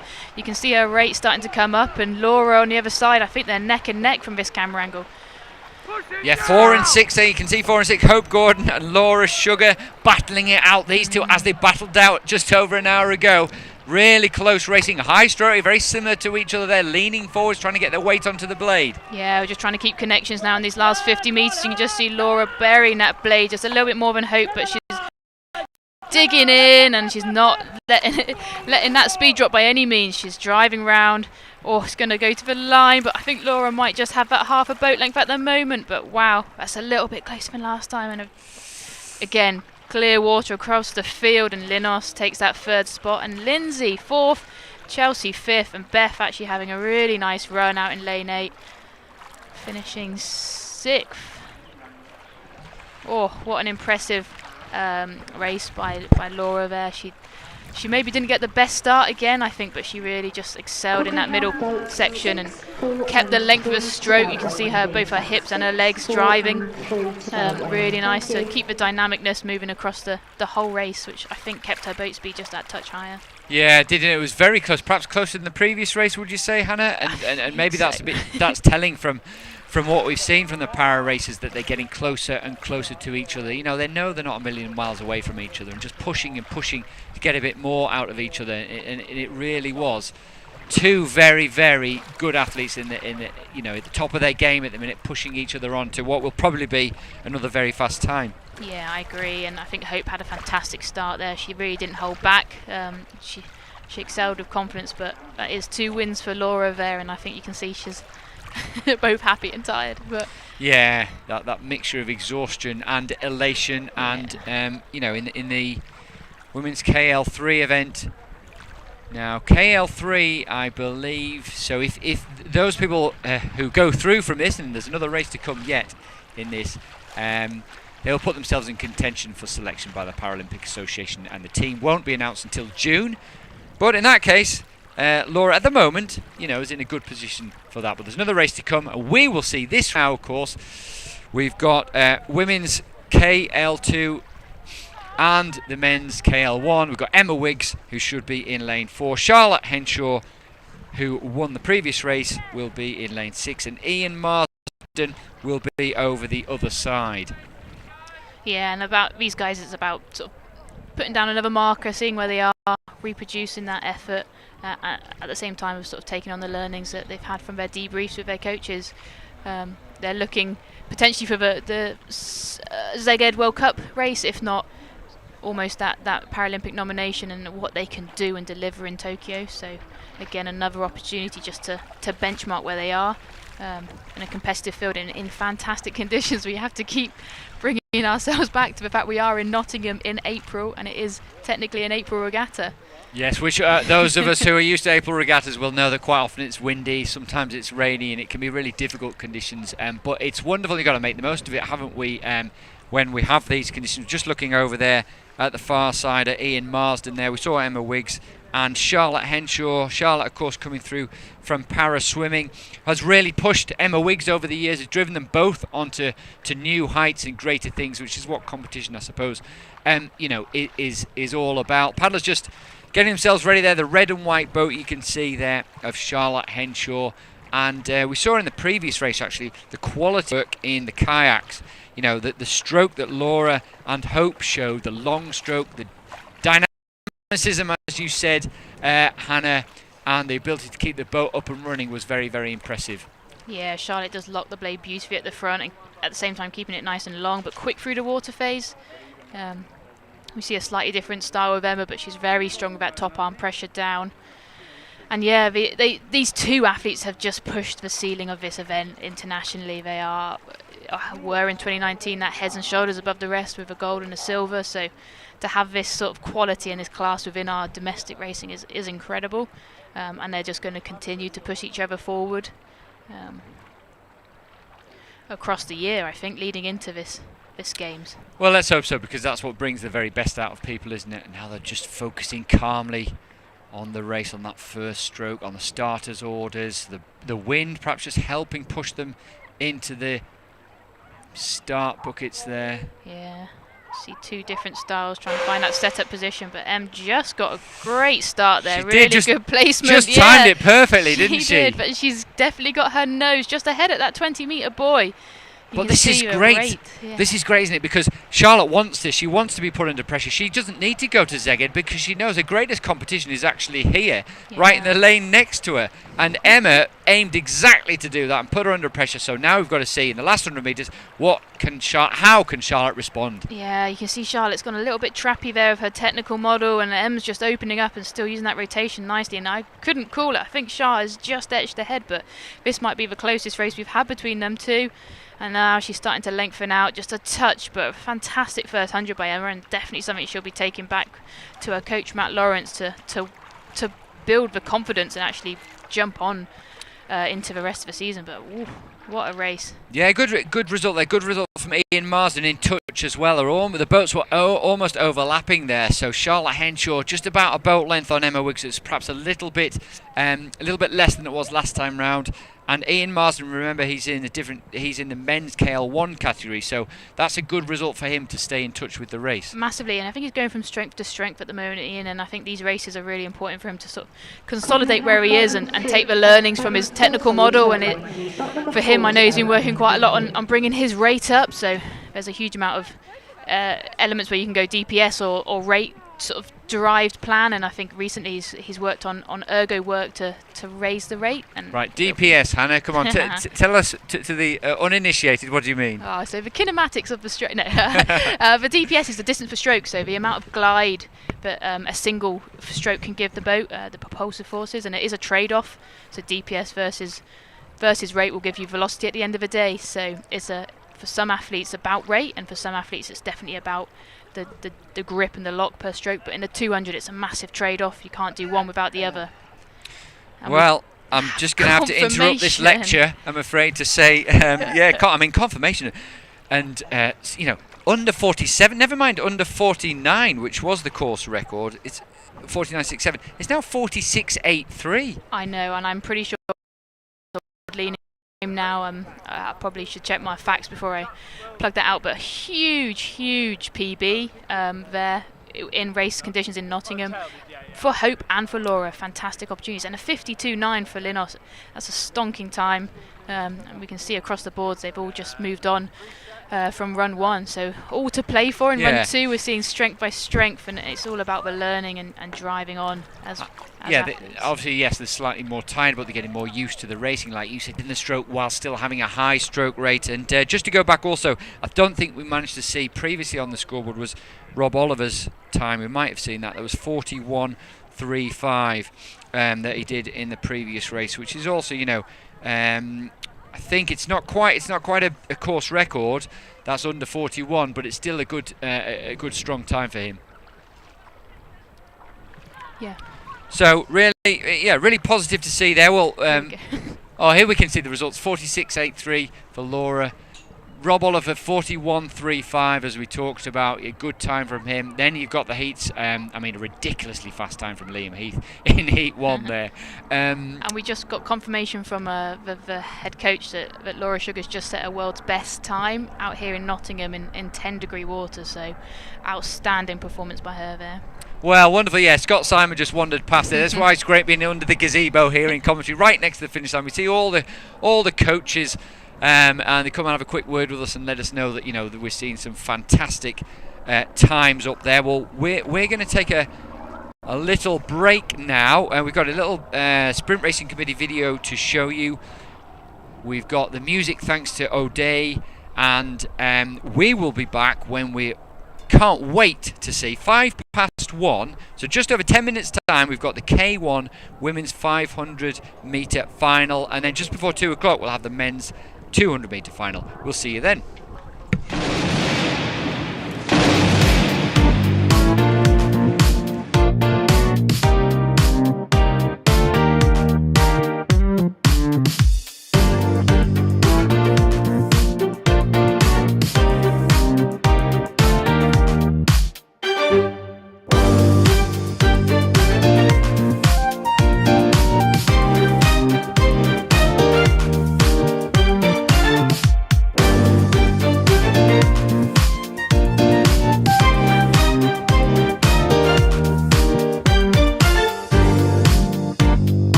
Breeze on the water, but not very much. Conditions are still pretty reasonable. It's about 12 degrees. And sun has been shining. It's going to pop behind a cloud at the moment, but still good conditions. And we're really looking forward to see a fantastic race here in the Women's Open K1 500 metres. We're in day 2. We're already a long way through the programme of this Paracanoe and canoe sprint selection event. Paddlers fighting it out for their place in the forthcoming World Cups in Hungary and in Russia, and trying to get themselves the place nominations for the Olympic and Paralympic Games, which we'll see beginning in less than 100 days' time. So the paddlers are circling. They circle like vultures at the top of the course there, towards the 500 metre mark. You can see where the yellow start buckets are. We have a few minutes before their race. So we'll see this race. We'll see the K1 500 metre race shortly. It is an Olympic event. And then after a little break, we'll then see Liam Heath and all the other paddlers in the K1 200 metres event. Now Liam is already selected for the Olympic Games. So we'll see him race in Tokyo in less than 100 days' time, as we just look at the scores from the last race that we saw, which was the Paracanoe Women KL2 and Men's KL1 event. Charlotte Henshaw putting down an excellent time in under 50 seconds, with Emma Wiggs only just behind her, and Ian Marsden there, who's in a different category. So the Men's KL1, 52.84, a good time from him. And talking of times, we've seen a blistering time, under 35 seconds by Liam Heath in the 200 metres on this course today. We look to see some good times in the women's 500 metres. We saw them dip under 2 minutes, 1:58 for the winners of both heats in the women's K1 500 metres. Emily Lewis winning the first heat, just ahead of Rebby Simon and Lucy Lee Smith. And then the second heat, it was Deborah Kern, a very similar time to Emily's, 1:58. Deborah was the winner of the 200 metres K1 event yesterday, so she's in great form, feeling very confident, in a good place at the moment to this race. And Emma Russell was second in that race, Flo Duffield third, and Zoe Clark and Lucy Guest only just behind them. So here we go, we can see the lineup there. We've got Grace Anderson, we've got Flo Duffield in lane 2, Emma Russell from Chelmsford in lane 3, Debs Kerr in lane 4, the winner from yesterday's K1 200 metre event, right next to Lewis from Worcester. She was second yesterday. Then we've got Rebby Simon in lane 6, paddling for Elmbridge, Lucy Lee Smith in 7, another Norwich paddler, the third Norwich paddler in this event. And we've got Richmond in contention there, which is great to see, with Anushka Freeman, or Nushi as she's known, and from Way we have Samantha Martin.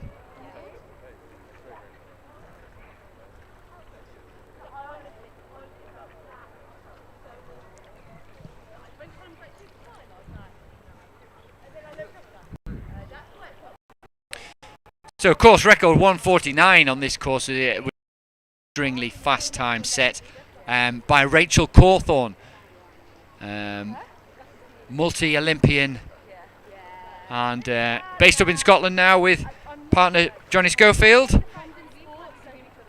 who we've seen many times racing on this regatta course. There you can see the paddlers setting themselves up, preparing themselves, getting ready for the start. 500 metres, remember, we're talking about, hopefully, for these paddlers under 2 minutes, executing their race plan as best they can, perhaps responding to the people around them, but trying to focus on their job. And their job right now is to focus on that first stroke and that yellow boot at the start, and there's nothing else in their world apart from listening to the starter and watching the yellow bucket. Again, we're near perfect conditions for this race, and they're underway. Furious start in the middle of the course here. Emily Debs and Emma Russell rating that bringing that stroke rate right up and driving the boat speed to that maximum. And you can see Emily looks like she's found quite a lead so far over Rebby to her right, and Deb's maybe just level with her, but fantastic start, and they're going to be cementing now, transitioning into that sort of running speed at that 100 to 125 metres into the race. Yeah, and that's a really interesting one, isn't it? You know, you can have a good start, but actually being able to transition to that slightly slower speed, which isn't far off, is the real trick, and that will really count down in the last 50 metres once we get to the red boys. And interesting, you can see in the pink boat there, currently Emily looking good, trying to stay focused. Deb's putting under a lot of pressure, but Rebby Seam on her boat just tracking them. She's got to not lose touch with these two. Yeah, but we see Deb's just taking that boat half a boat length at halfway and just lengthening out that stroke. Emily's starting to hopefully keep on that length of a stroke, not tightening up too much, but yeah, quite a lead over Rebby to their right. And she looks good. Debbie looks really good to Debs, I should say. Debbie wouldn't go down well. Yeah, Debs is flying there. She's still driving the hips. You can see the dynamic stroke still looking powerful, and the arms as well. They're not starting to break and weaken, but Reb's rate is coming up. She's starting to drive now. This is her strength in the race, but we've got to see how much space she's got to cover, because Debs is already across that red buoy line. And as we pan round, we're going to see the layout of the field, but look at that. I mean, look at the rotation, look at the way she's using her shoulders, her back, her hips there. She is absolutely piling it on here and nailing the opposition. And lane 3, what a result for Emma Russell. Emma Russell driving on, never underestimate Emma in the final 100. She's clocking in, but Debs is taking the win over Emma, and then Emily followed by Rebby in 4th place, and Lucy Lee Smith 5th, and Anushka, and then Flo Duffield. But wow, what a race, and she really held on to that lead, and you can see again that joy across her face where she's hiding that. She's clearly really over the moon there, and that's what she's worked on, I think, all winter with Christina. Well, you know her so well, don't you, having paddled K4 with her, and she talked about, didn't she, yesterday, a little bit about being in a really good place mentally as well, and that's so important when it comes down to these big races. But she just looked, the last 100 metres there, she was sort of almost stretching out, just relaxing and getting a long stroke rather than tightening up and grimacing, Yeah, it's incredible. Important to keep the length so you can keep utilising the whole kinetic chain there. I think Emma Russell, fantastic finish from her though, and an exciting under 23 season for her, I believe, if we look forward into the possibilities this year. But wow, that was a performance and a half. She took it out and held on to it. Yeah, incredible. And then interesting, sort of almost another race in there with Emma. Perhaps she wasn't expecting to win, but she's absolutely nailed that one. And you said that, Hannah, didn't you? We've got to watch her beforehand, because she looked good in the heat and she's performed really well, almost sneaking through. Perhaps the eyes, including my own, looking at Rebby trying to come through, and Emily, who held the lead for so long there, and then just really storming through with a very good race plan, was Emma Russell. Massively. Emma is a racer at heart. You can see her when she's on the start line. She leaves nothing in the tank, and I think this is a testament to that fast start sort of strategy in the 500 that you're starting to see across the international scene with K1 women. There is little room to come back. A fast finish does help, but when you've got someone like Debs who can hold on to that top speed and that running boat speed across the middle of the race, it's near impossible to catch several boat lengths. And wow. Yeah, it's interesting, isn't it? That perhaps Lisa Carrington responsible partly for moving that on to such an amazing 200-meter paddler, but showed that you can actually hold a lot of that speed for the longer 500-meter event, which is effectively an endurance event. Being 2 minutes long, you've still got to be a great endurance athlete. It's not purely about fast twitch fibre. So a really difficult kind of thing to train for, because you need that out-and-out speed, but also you've got to put up with a lot of pain when the lactic acid's building up in your system, and you've got to be aerobically fit as well. It's a true anaerobic capacity work. That the fitness driving from both sides of those energy systems is really important. And yeah, it is a sprint at the end of the day. You can't not have that top speed and that ability to turn over quickly and produce fast velocities within a boat, but you have got to hold on to it. And that is where the trick of the race plan comes into it with a 500, because you've got to have that fine balance across both elements. Yeah, not easy to do. And certainly from my point of view, her DPS was very good, Debs Kerr, I thought. Distance per stroke, as you said earlier, that's so important. She kept that length. She just looked so strong, really getting a whole body around that stroke. And perhaps for some people watching, you think it's all in the arms and the shoulders, but actually It's in the drive that comes right the way through the legs, up through the hips, through the core, which they're incredibly strong through the core, and then finally through the shoulders and into the paddle. And it's making sure you've got every part of that connection working well. And she seemed to do that, and just looked like she was paddling with confidence and with ease and without fear. Yeah, and I think Debs' technical model is a really nice one to look at those connections across the legs and the hips, and how she lengthens through the hip, armpit, and paddle on that stroke side. And actually she's worked really hard with Christina to keep that length, and she's an incredibly strong woman in the gym, and she's learned how to transfer that within the technical model. Well, again, that's something we talked about with Liam. And just looking at Deb's results, Junior World Championships, 2 bronze medals, but that's in 2015, and we've talked about that, haven't we? The transition from junior to senior can be a really long one, and those that make it, I think, perhaps learn that it's tough, it's hard work, and there's a lot of steps. To see this performance that she put in here has taken years, even though she was a successful junior, to get to this stage. Yeah, and I think there's been ups and downs in those however many years that is between that period of time, but we did put our heart and soul in that Olympic qualification, and it didn't work out in the K4, and she would have learned a lot, and she's talked about that mental model and working with herself and with a psyche to come back stronger. And I think you can see that in her performance this weekend, not just today but yesterday. And really intrigued how she too with Rebby later on. She's going to be sky high, I think, at the moment, and you might, for Rebby, she's going to be looking to put a really solid performance in that K2 to see where they can run that boat too, because there is also an opportunity for qualification down that avenue. But yeah, and just a word for Rebby, who's paddling past there. It's so hard that she was out there trying to qualify the sport in 2019 and came so close to come 7th at the World Championships. And sport can be so cruel. It's been postponed for a year, and now we find ourselves in a slightly different position. So it must be very, very difficult for her. Thankfully, as you say, just after 2:30, she's got a chance to pair up with Debs and do the K2, and let's hope she can really find something there. And I think it's a testament that it's been nearly 18 months since that time, and people have had a lot of time to put solid work in over lockdown and over this coronavirus sort of pandemic. So both domestically and internationally there may be some upsets, and we're seeing that here this weekend with some of our pre-race favourites maybe not doing quite as well as they wished, but it's a testament to the guys and girls that have worked bloody hard in their home territory, putting in the hours and the miles. So yeah, really exciting, and I think it'll be just as exciting internationally to see how the rest of the world's coped. It will. Well, I hope you'll join Planet Canoe or Eurosport, and you'll be able to see the World Cup from Hungary from the 14th of May, and then the week after that, the World Cup from Bernal in Russia.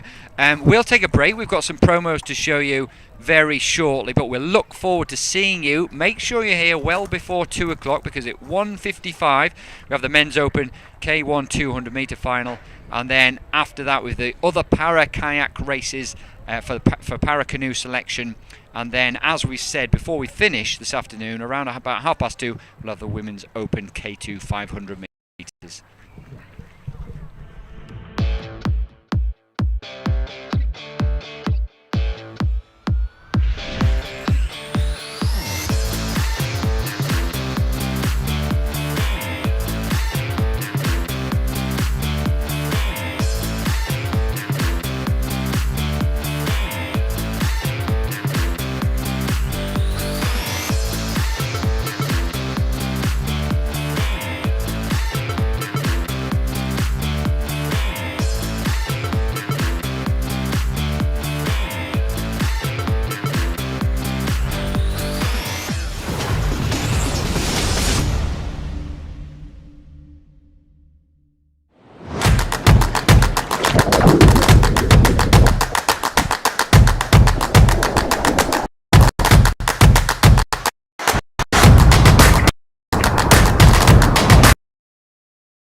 paddling in the pool of water at the other boats. You must always just look at the space in front of you.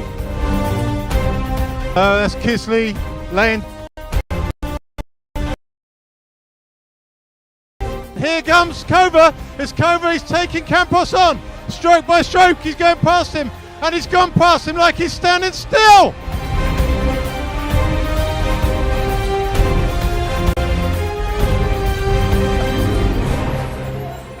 What a race! What a race! God, be calm, getting in. Be calm, be calm, be calm. The Hungarians are away. The South Africans are away, side by side. But it's Hungary. Hungary take the initiative.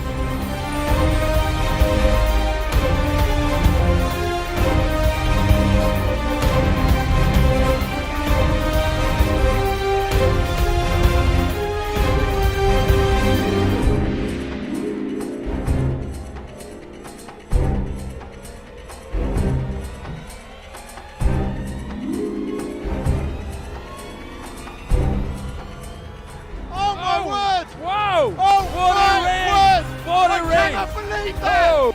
Just a mass of quality paddling. See collision in the background.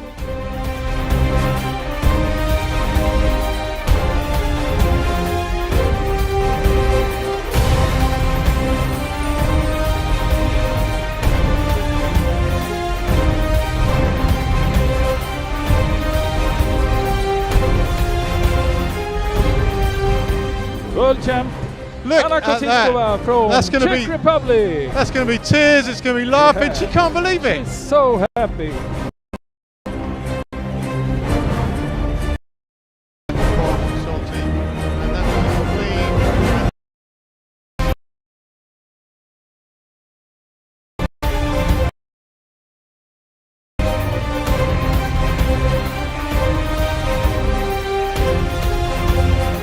Egan is going to get squeezed out. That is dangerously close to the edge.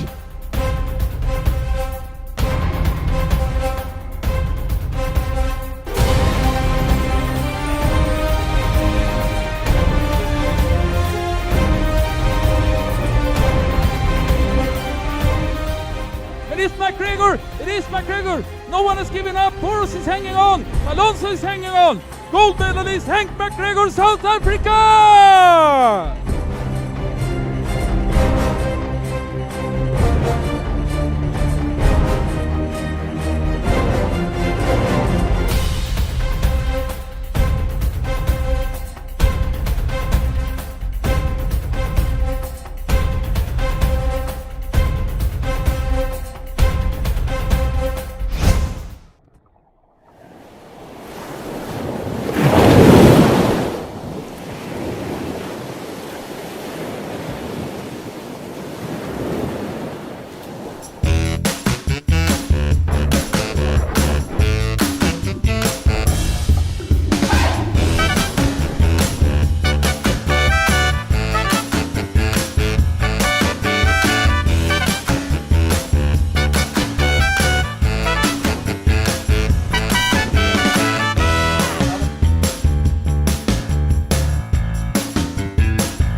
started in 1929. It was growing in all years and increasing the international recognize, even with the recognize of the UNESCO. And now is one of the more important races in canoe in the world.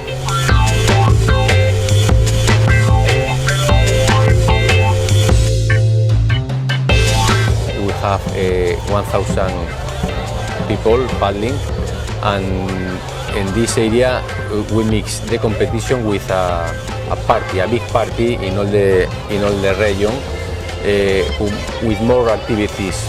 We have one techno festival. We have people enjoying in the canoe, in touristic canoeing, climbing. A lot of activities are around the same area, mixed or in relation with the descent of the sea river.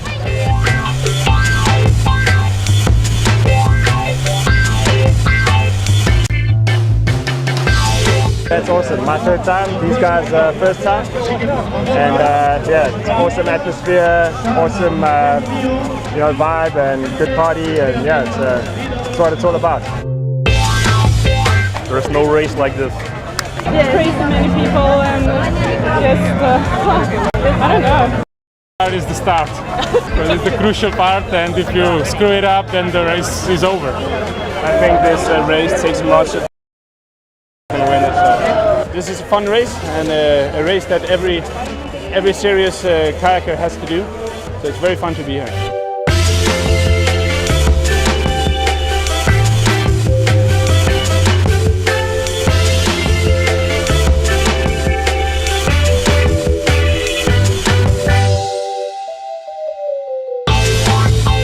You know, I've raced all over the world, and that could be the most crazy race I've ever done. It was manic.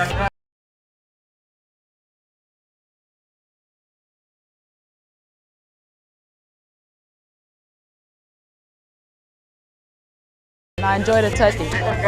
Styris is lovely. The people are so friendly, and it's really pretty here. The mountains are so green, and I've been running up and around where we're staying and paddling on the river every day, and it's amazing. Actually, it's a really nice place to come on holiday.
pa Nejc Žnidarčič. Dejal je, reko Sočo poznam res najbolje. Tu sem se naučil veslati, naučil plavati in živim z reko Sočo. Zdaj pa ta finalni nastop, zdaj se je začela ura, boj s časom, 57-50 pa čas trenutno najhitrejšega Anžeta Urankarja. Ja, nič ne bo narobe, če rečem, da zdaj pričakujemo, da bodo na vrhu trije Slovenci. Kje bo veslal Nejc Žnidaršič? Ja, nekoliko je skrajšal, to da silno hitro gre zdaj po Soči. Prvi pogled s časom pa zdaj pri umestnem času. Zelo hiter je Nejc Žnidaršič. Tu je bil že leta 2013 evropski prvak. Kakšen čas bo zdaj postavil? 33-31. 6 sekunda in 4 desetinke prednosti. Koliko moči ima še Nejc za ta spodnji del? Pozna to reko res najbolje. Zdaj ta spodnji zahteven del. Kako mu bo šlo tu? Tu stiska zobe. Just shut up. Wow, Deborah, what an incredible performance there. Just talk us through the race. Well, I was pretty nervous before the start, but I think I still maintained my kind of calmness from yesterday as well. And then the start was good. I like to get that sort of like hard, grippy feeling on the start, and kind of through my touch I was happy with. And then I just had the girls on my tail for the first half of the race, and that really kept me going. Sometimes I dropped my rates a little bit too low, but that kind of kept it going along with the adrenaline of the race.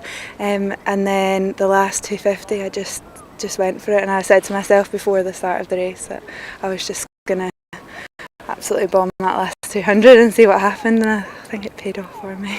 Massively. I think you could see at 250 that red buoy, Emily's boat was just alongside you, and I guess there's that incentive. There's a bright pink boat right there. Yeah. But how did that fuel you at that point? That's the part of the race that I've been working on the most. Yeah, I've had to make up some gaps with my top speed and my start, but that's been kind of the strongest part of my race that I've known of for the past couple of years now. So yeah, I really needed that extra push because I was tired yesterday to claw it out of me, and the heat was still like a sub 2 minute 500, which I kind of wasn't expecting to do. But yeah, I was tired through that race, but I think I had what it took to. Well, you didn't look tired from the live stream in any respect. And a 1:52.2, how does that fare to your sort of Nottingham time so far? Sorry. In the past few summers I've managed to get it down to like a 51, so that's my PB, but not in a race situation and not out of buckets or anything like that, so I'm delighted with that time. I wasn't expecting to come out and do anything that special, but that's pretty good, my fastest time this year. Amazing. So season's best so far in pretty cold water. We are in April, so yeah, a lot more to come. Doesn't feel like it, but yeah, we can't tell. No. What's next? I know you've got another race on the calendar today. So yeah, K2 with Rebby. So been in that a couple of times. She came over from Hungary a couple of weeks ago. So we've just tried to get the most out of the boat that we can, and it's looking good. So I'm excited to see it in a real race situation. Nice. And how do you go from a K1 race like this, where you've both sort of emptied the tank and you have to turn around into a crew boat quite quickly? Have you got a process to go through there? I mean, we've not really been able to practice it that much, but we have done a few kind of K1 to K2 time trials, which has been good, and I think we needed to do that to prepare for today. But you know, we're both strong 500 metre paddlers, and we're used to backing up efforts and races, so I think we'll be okay. Nice. Well, we wish you all the luck for that, and thank you for talking to us now. Thanks, Anna.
paddling in the pool of water that the other boats. You must always just look at the space in front of you.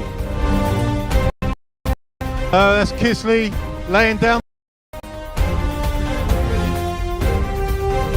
Here comes Kova. It's Kova. He's taking Campos on. Stroke by stroke. He's going past him.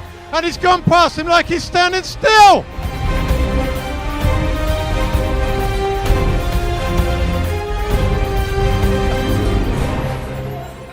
What a race! What a race! God, be calm, getting in. Be calm, be calm, be calm. The Hungarians are away. The South Africans are away, side by side. But it's Hungary. Hungary take the initiative.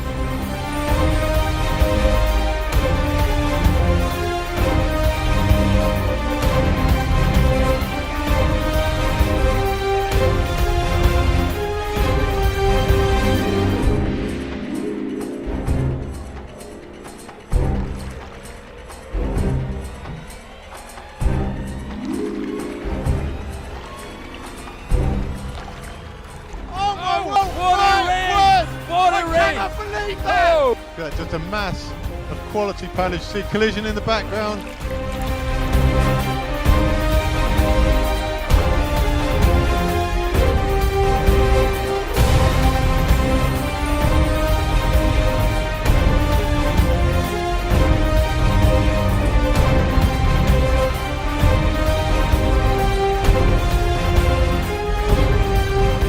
World champ.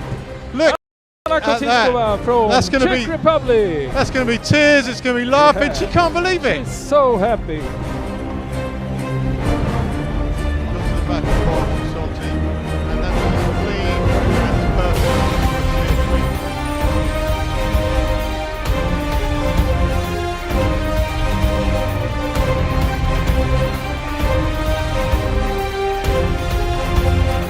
Egan is going to get squeezed out. That is dangerously close to the edge.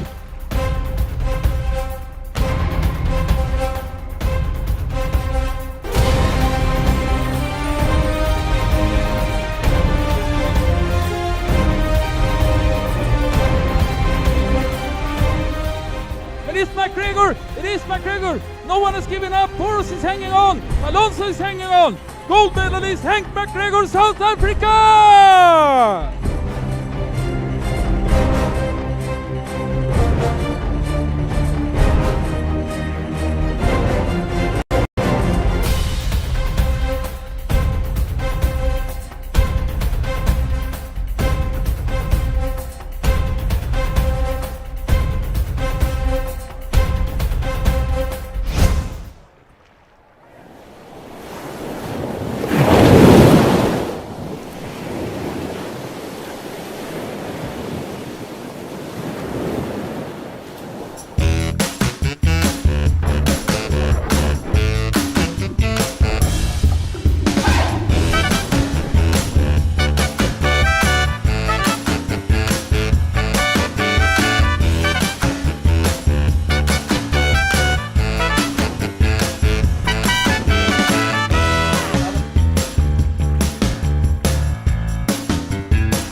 It started in 1929. It was growing in all years and increasing the international recognize, even with the recognize of the UNESCO. And now it's one of the more important races in canoe in the world.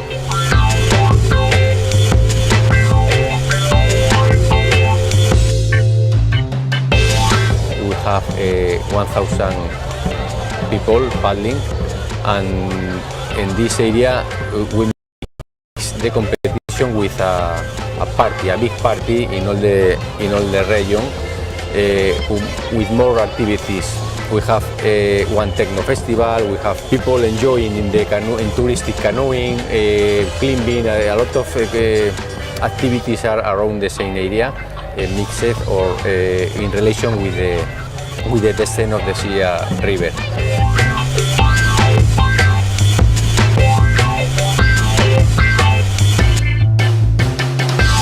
That's awesome. My third time. These guys first time.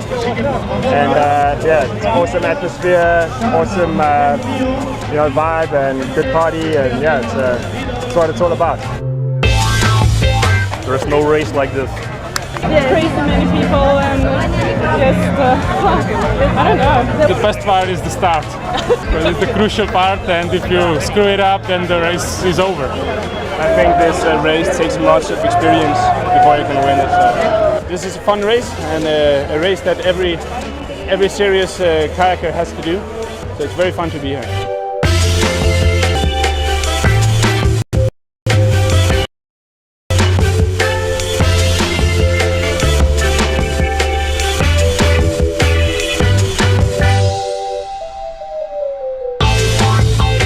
You know, I've raced all over the world, and that could be the most crazy race I've ever done. The start was manic, to put it mildly.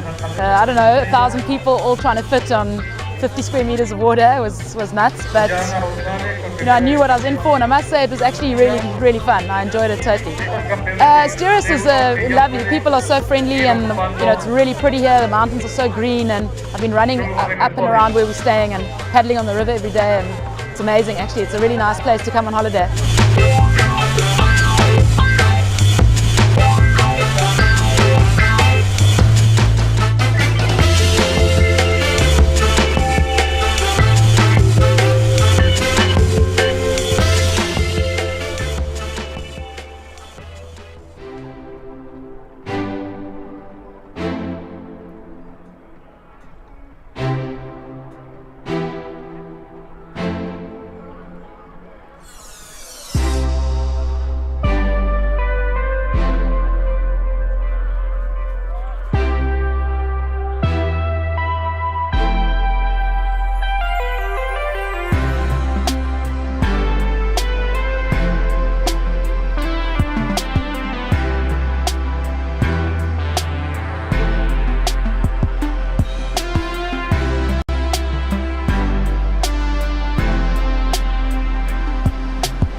Well, welcome back to Home Pierpont in Nottingham. We're getting towards the end of our day 2 of the Paracanoe and Senior Sprint Selection event. Paddlers vying it out for spots that they can secure their place to the World Cups, which will be in Hungary and Russia in May, and then quite possibly take their place at the Olympic and Paralympic Games, which we have 96 days to go, so not very long until those. We've got good weather, as you can see, great conditions, some superb racing, and I'm Mally Johnson. Alongside me we've got Hannah Braview with Deborah Kerr there, who is the winner of the women's 200 metre and the women's 500 metre K1 events, and we will see the men in a very short while. But actually, looking further down the programme, she will again be competing in the K2 500 metres a little bit later on. Yeah, she's got a big weekend here, competing all 3 categories for the women.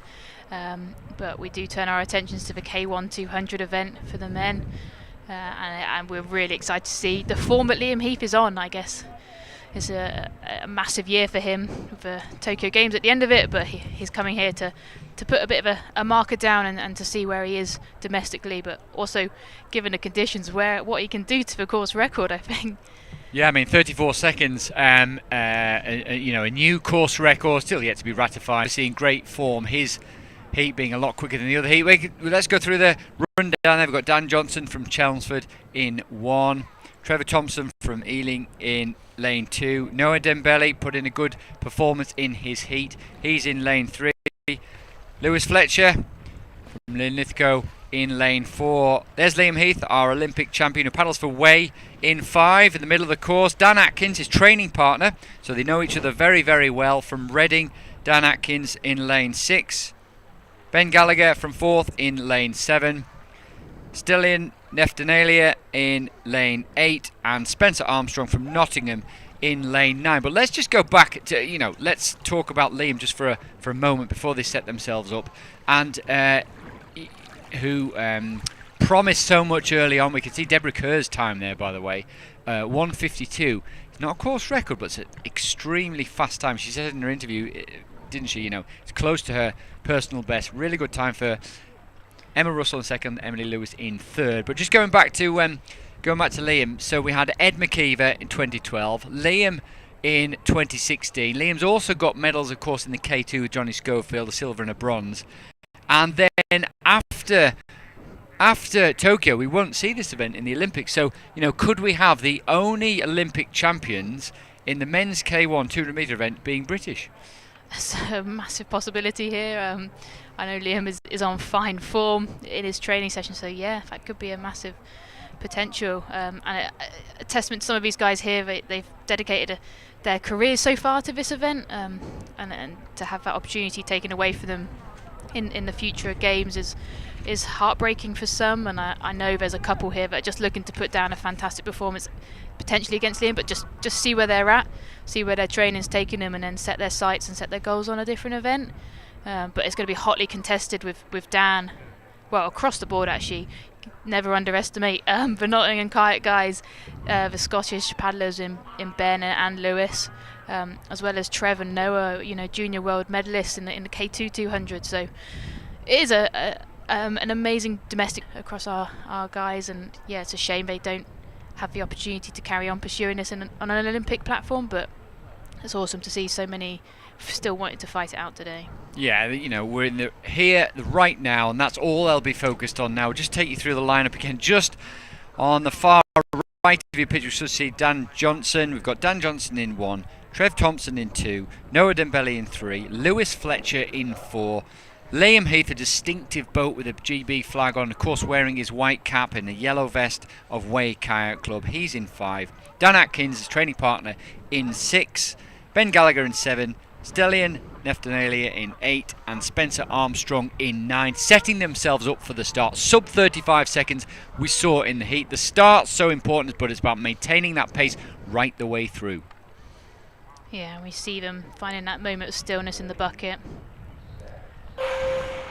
And they are away. A fantastic start by Lewis and Dan. Just got the edge on Liam actually at the moment as they take that 20 metre buoy. And as we pan out, we're looking like Liam's lengthening that stroke. He's building up that rate. He looks powerful and smooth. Yeah, he looks in control, doesn't he? Boat. If you watch the boat, it's actually just rolling very slightly, but nice and smooth. Lewis Fletcher was away to possibly the best start. Dan Atkins also on the first couple of strokes, but it's the strength in the middle part of the race that's seen Liam come through, and yet Lewis Fletcher coming back at him now. Lewis looks really strong. He's worked massively at the back end, and he's in touch. There's that boat length behind Liam. Spot.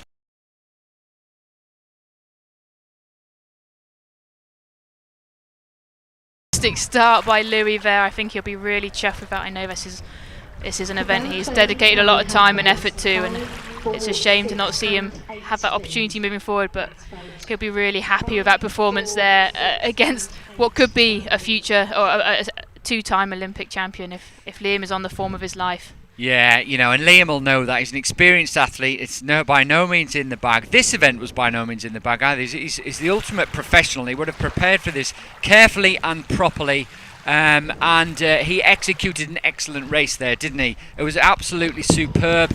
Not necessarily the best of the starts, as Hannah's just going to go down and see some of her athletes.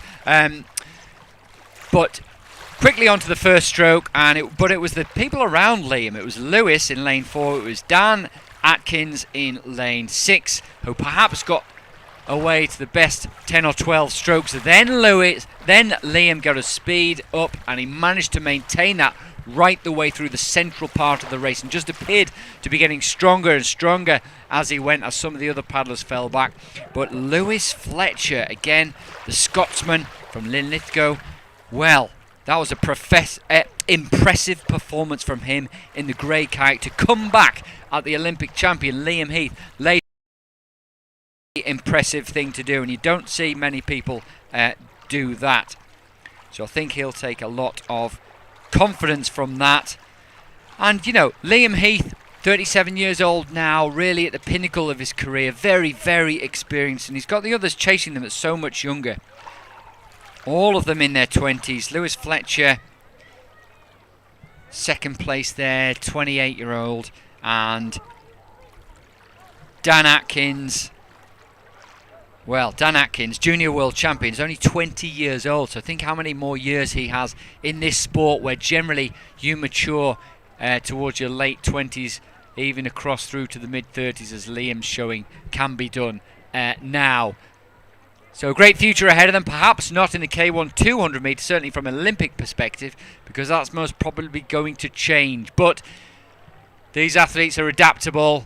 Sport teaches you that, to be able to be resilient, to bounce back, to adapt and to change. And I'm sure some of these paddlers, like Lewis Fletcher, like Trevor Thompson, like Daniel Atkins, will be able to adapt and apply themselves to a different event, most probably the 500 metres in the future. But the right now, well, that was Liam Heath. Quite a performance from him, the consummate professional, and it was a real delight to see him racing on the course at Nottingham before he goes off, possibly to compete at the World Cup. If he chooses to, of course, he's already selected for the Olympic Games in Tokyo, so he may well choose not to race at the World Cup and concentrate, keep his focus at home with his training partner Dan Atkins and his coach Eric Farrell. We've got another quick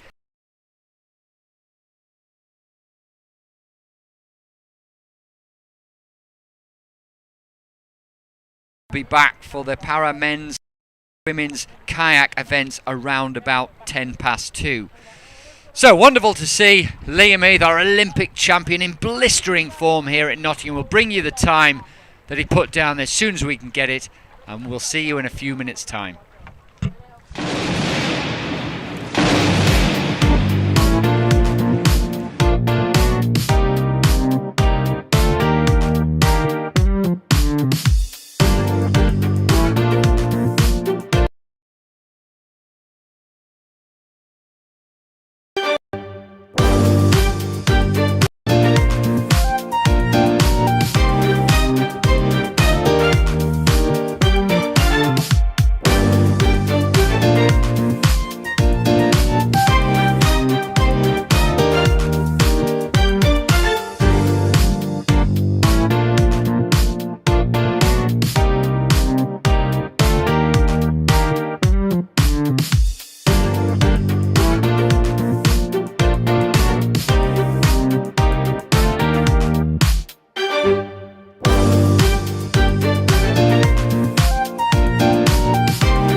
Well, welcome back to Olympia Point. We're just about to get underway with the third of 3 races for the K1 Paramen KL2 and 3 event over 200 metres. We'll take you through the lineup. They're just about to start, and we should have John Tarrant in lane 1, Tim Lodge in 3, Johnny Young in 4, William Rees in 5, Stu Wood in 6, Dave Phillipson and in 8, and Nick Baton in 9. Dave Phillips and Nick Baton, remember, in the KL2 category. The other paddlers are in the KL3 category, but without Rob Oliver this time round, perhaps not needing to race, Hannah. Yeah, no, he's cemented his 2 win, him at the top of the ranking list on the selection policy, and he's been a bit under the weather, so he's looking to rest up and not empty the system. But we're hoping to see some of these guys just accelerate out of a bucket, take those learnings from the other races and cement what they've done over the other 2 events. But as you can see there, really long levers of Johnny Young, just winding up, bringing that rate, connecting that blade and using those hips to drive that torso round in that rotational moment we need to see within the kayak stroke. Yes, he's really high in his boat. He's a big guy, isn't he, Johnny Young? And it must take a little while to get those big limbs moving, but he's certainly doing that now, and really actually looking very dynamic, and probably missing the fact that he hasn't got Rob Oliver alongside him. A little bit, but we're seeing Dave Phillipson having a stormer up in lane 8 and hot on the heels, and Tim Lodge looking dynamic and long in that stroke as well in these final meters, just clocking in. But Johnny takes the win, just ahead of Dave, who's just ahead of Nick in that respect, but that is 3 out of 3 wins for Dave over the KL2 category. But a really strong finish from Tim Lodge there. And yeah, 3 races over a period of 6 hours is a lot. So really big testament to the guys out there to perform. Yeah, it's a lot to ask, isn't it? And no wonder, I'm not surprised that Rob Oliver perhaps decided, particularly if he wasn't feeling great, to opt not to race there. It's a little bit of a shame perhaps for Johnny Young, who won that race. And just looking at the KL3 category with the men now, so we're looking at putting themselves in contention with the Paralympic Association in order to be nominated, so I'm guessing that's what Rob Oliver will be hoping for. Yeah, I believe he qualified the spot with a 4th place at the 2019 Worlds, so he's looking to put himself on that top rung of nomination leading into the season. But I think for most of these guys, they're looking to tick the boxes on the selection policy and what they can do moving forward into the rest of the season, if that involves Szeged as an international racing platform, or just looking straight ahead at the Tokyo Games at the back end of August and September for the Paralympics. Exciting times and lots to look forward to for these athletes, and I think just being delighted to actually race. You know, they've been desperate. This is what it's all about. All those training, all the gym, paying attention very carefully to what they're eating and their recovery and so on, and it all accumulates in racing, which is what they want to do. And there's a racing animal, number 1, Liam Heath. Look at that, 34.03. We hope we might be able to catch him for an interview. He was willing to have one, but unfortunately there's races going down. We've got to commentate on those, but we may well get Liam a little bit later on. But 34.03. I mean, I know he might have liked that to say 33 something, but it's still a very impressive time. And great to see Lewis Fletcher, 34.95, Dan Atkins, 35.74, Stellian, Noah, Trevor, Ben, and Spencer, yeah, also, in the mix there as well. A big shout out to Lewis Fletcher, because he may well have beaten the old course record with that time, and a massive testament to where he's put in his potentially last 200 metre sort of selection race out. So yeah, hugely impressive performance there. And Dan, this is his first senior race since his junior season, and taking it to the teeth at the end of the line with all of these under 23 guys that have potentially got a bit more experience under their belts. But fantastic racing, and 34 near insane.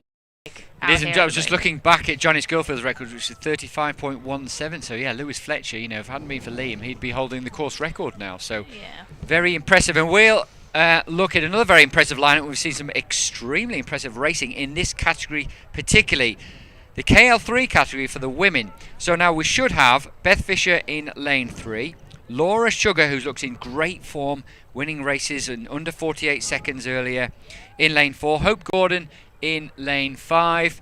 There you can see the lineup. Chelsea Dixon in 6, Linneas Owen in 7, and Lindsay Thorpe in 8. So it's about basically, the other paddlers, do they have a chance now to try and put Laura under pressure? Because got the Scottish fire in her belly to put down another stonking performance, and Laura's going to want to cement 3 out of 3 wins by setting a world leading time in that first event, in that second race.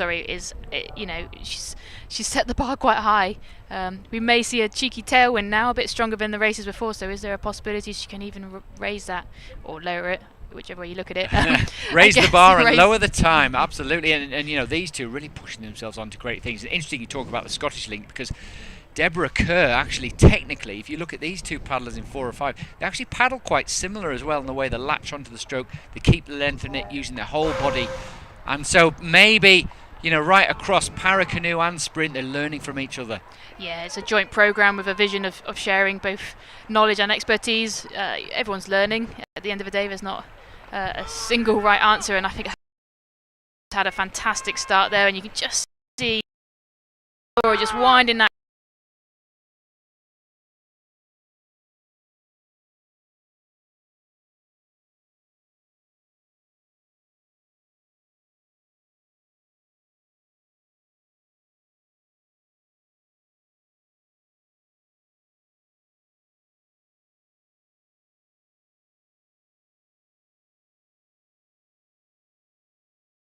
Fighting it out, will they lunge those kayaks over the line? And wow, what difficult to call this. We cannot see the photo finish there, but and a finish for 4th place between Chelsea Dixon and but massive to hope taking this third and final race to the wire. Yeah, she really put Laura under pressure, didn't she? I think Laura maybe just had enough to respond at the end there, but really put under pressure to deliver. And of course, Linneas will be pleased, I think, in 3rd place there as well. 3 third places from her, and I think a massive platform for her to build on. She's new to the sport, relatively new speaking, and she's going to take lots of learnings back home to Royal Leamington Spa and with Attila working on the ground there.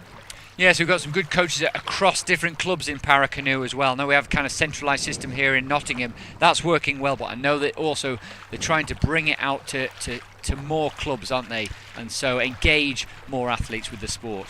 Yeah, we've just had a second round of talent confirmation, talent partnership clubs, within the Para size. So Norwich, Royal Leamington Spa and Flabry have just been identified as 3 potential venues, so that's exciting to see how that progresses in the years to come. But if they're in your local area, do go and check them out, because they're going to have fantastic coaches as well as equipment and facilities to use.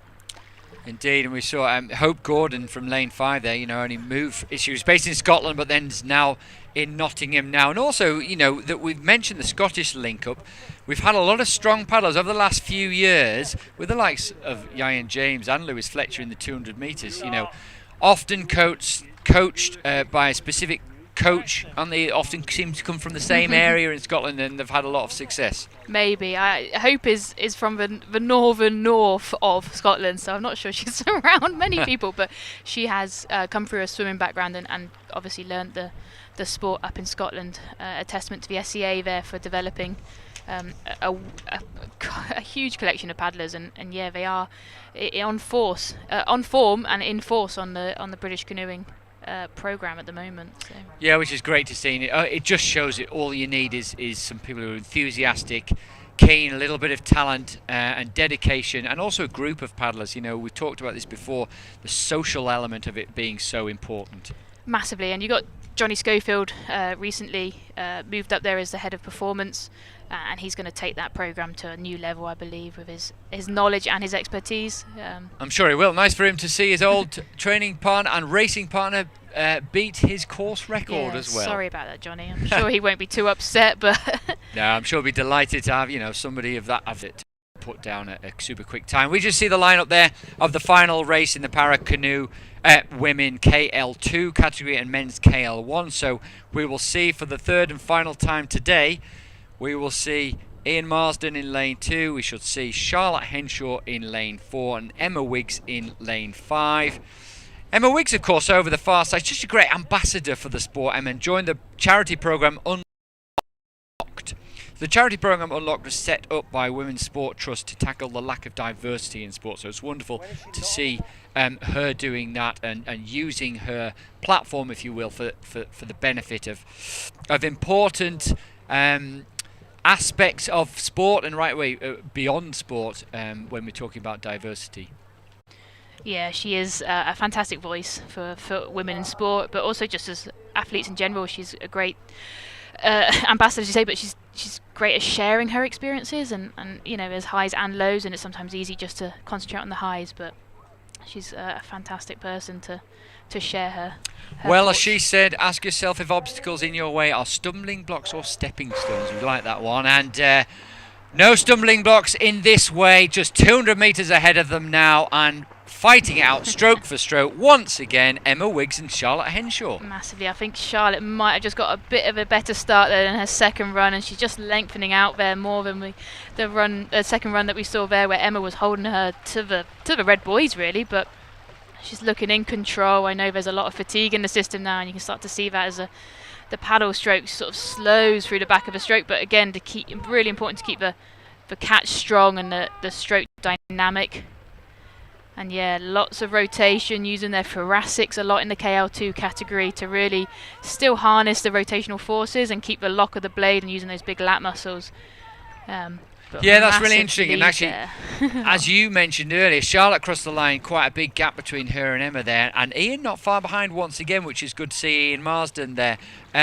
But Charlotte perhaps that time just a little bit more controlled, a little bit using that thoracic, that chest region to get as much rotation in there as possible. I think she'll probably be a lot happier with that race. I think her starting strokes definitely looked a bit stronger, and she kept the length, and it's quite easy to get quite tense across the shoulders and the traps and the neck, but she looked a little bit more relaxed throughout that race. But I know there'll be some tired bodies tonight, and yeah, really well done. But especially after doing 6 races over the 2 days, is going to be a deserving, potentially one rest day, but some deserving rest there for her, moving forward into the next training block. So what do these athletes do in the coming days then, Hannah? They've done really intense racing. It's the intensity, not just physically, but psychologically as well. And how do they bounce back? Some will have done well, some will be disappointed. What do they do over the next couple of days in order to prepare them for the next step? I think it's really individual.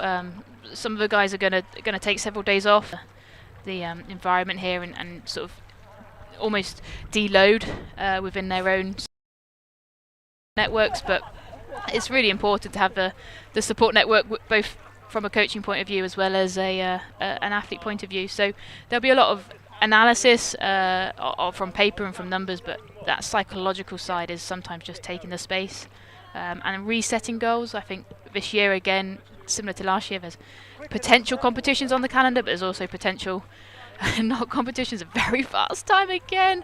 Hope Gordon, unbelievably fast, nearly breaking that 47 second, another massive PB for her, and she's just going from strength to strength. And I know she's going to be setting her sights on the World Championships in September in Copenhagen now, and she's going to be a force to reckon with there. But amazing performance by both those athletes. Yeah, I mean, these are well below, aren't they, the best times that we've seen at Nottingham, so that's great to see. And good, as you'll know, good international times as well. So yeah, really positive, but like you say, that it's about the next step for these athletes, always about the process, not too much thinking about the end goal in mind, but thinking about, right, what's the next step? And if you do those steps right, you will end up at the end process with getting what you want. So Hannah, we've got one more race. We've got the K2 Women 500 coming up. We'll have a little break before then, but before we do, and we'll see.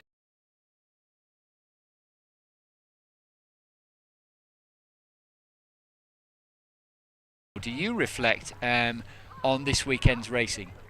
I think given the conditions, it's a really fair platform to take the numbers as face value. It gives you a really nice benchmark of where you are.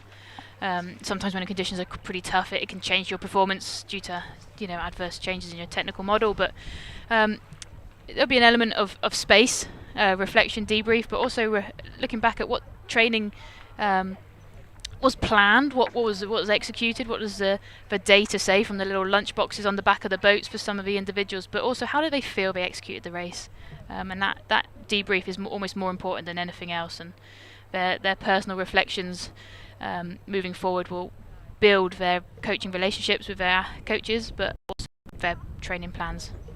Yeah, so a mixture of feeling and data and combining the two. Interesting one in order to reflect. And like you said, having a little bit of space. They might have a bit of downtime. They might enjoy a hot chocolate and a slice cookie, of cake, maybe, or a slice yeah, of cake can you even. Just, imagine? they are human beings, and it's important to remember that. And as we talked about a couple of times about enjoyment as well, enjoying being part of a group, enjoying being that feeling on the water. A number of the paddlers, like Hope Gordon and Laura Sugar said, just what they like most is being outdoors and having that feel of the water, and mustn't forget that, when it gets so competitive at this high level end of sport, to enjoy what they're doing as well. We've certainly enjoyed having you join us on this stream, and we'll enjoy seeing you again. We've got little promo again to play you. I hope you've enjoyed those, enjoyed the music we've provided in the background, and we've got one more to show you before we'll then introduce the Women's Open K2 500 metres.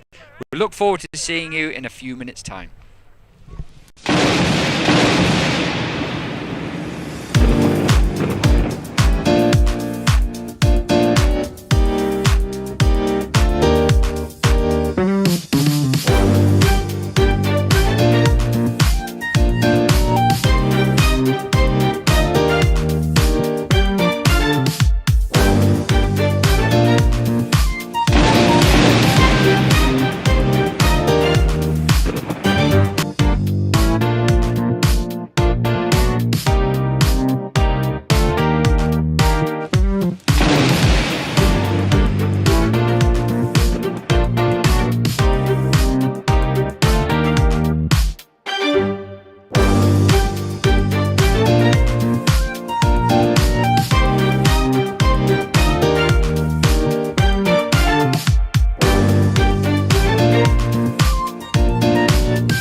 Welcome back to Home Pier Point in these beautiful conditions which you can see there. The sun's still shining, early afternoon on a Sunday. We're day 2, almost at the end of day 2 sadly, because it's been a brilliant event of our selection event for both Paracanoe and Senior Canoe Sprint. Hopefully you've enjoyed our little promo clips that we have, and we must say a big thank you to Joe Firth for that. From O'Day. You can get his music on Spotify if you're interested. But thank you for producing the music for that. And thank you to all of you who have been watching on our stream. First time we've managed to do this. First time that the Sprint Racing Committee alongside British Canoeing have put this on, and we look forward to hopefully bringing you more in the future, and very much hoping that you've enjoyed the coverage. I'm delighted that Hannah's back again, and Hannah, you really enjoyed the racing so far, well, all weekend, but particularly this afternoon. We've seen some great para races, but we're also looking forward to the forthcoming women's K2. Just a note to Charlotte Henshaw's time there, 49.04, so another quick time. We've seen a lot of quick times, haven't we, for the Paracanoe and some of the kayak athletes as well. Yeah, some personal bests across the board, I think, as well as some course records have been tumbling left, right and centre, so it shows you the work that's been done, and also the fantastic conditions that we have for a really equal playing field across the board. Yeah, indeed, that's good, and hopefully we'll see some fast times in the upcoming women's K2 500 metres race. We've got about 4 minutes to then, so soon we'll be able to look up the course and we'll see them setting up. Where we will actually see an unbeaten paddler. So Deborah Kerr in lane 5 hasn't been beaten yet in what was arguably the hottest contested races that we've had all weekend, the K1 200 and the K1 500 for women. Alongside Rebby Simon, you can see them there in picture. Rebby's in the green vest of Elmbridge. They're in kayak, emblazoned with the GB flag there. You can see them circling around to make their way into lane 5, but we'll talk through the lineup now. We've got Grace Anderson, young paddler, paddling with her teammate and friend Flo Duffield, both from Norwich, both very young with a great future ahead of them. We'll see them in lane 3. Lane 4, Lucy Lee Smith, also from Norwich, and Sam Rees-Clark from Nottingham. Then we'll have Deborah Kerr, as you can see there, 24-year-old, paddling for Anchor Valley. But another of those paddlers from Scotland who's doing so well. Rebby Simon, that she's paddling with, paddles for Elmbridge, spent time training with her dad out in Hungary. And then we've got Zoe Clark from Royal and Endia Dale from Falcon, the two 20-year-olds who've had success previously. Zoe Clark doing well in the K1 200 metres, taking 5th place there.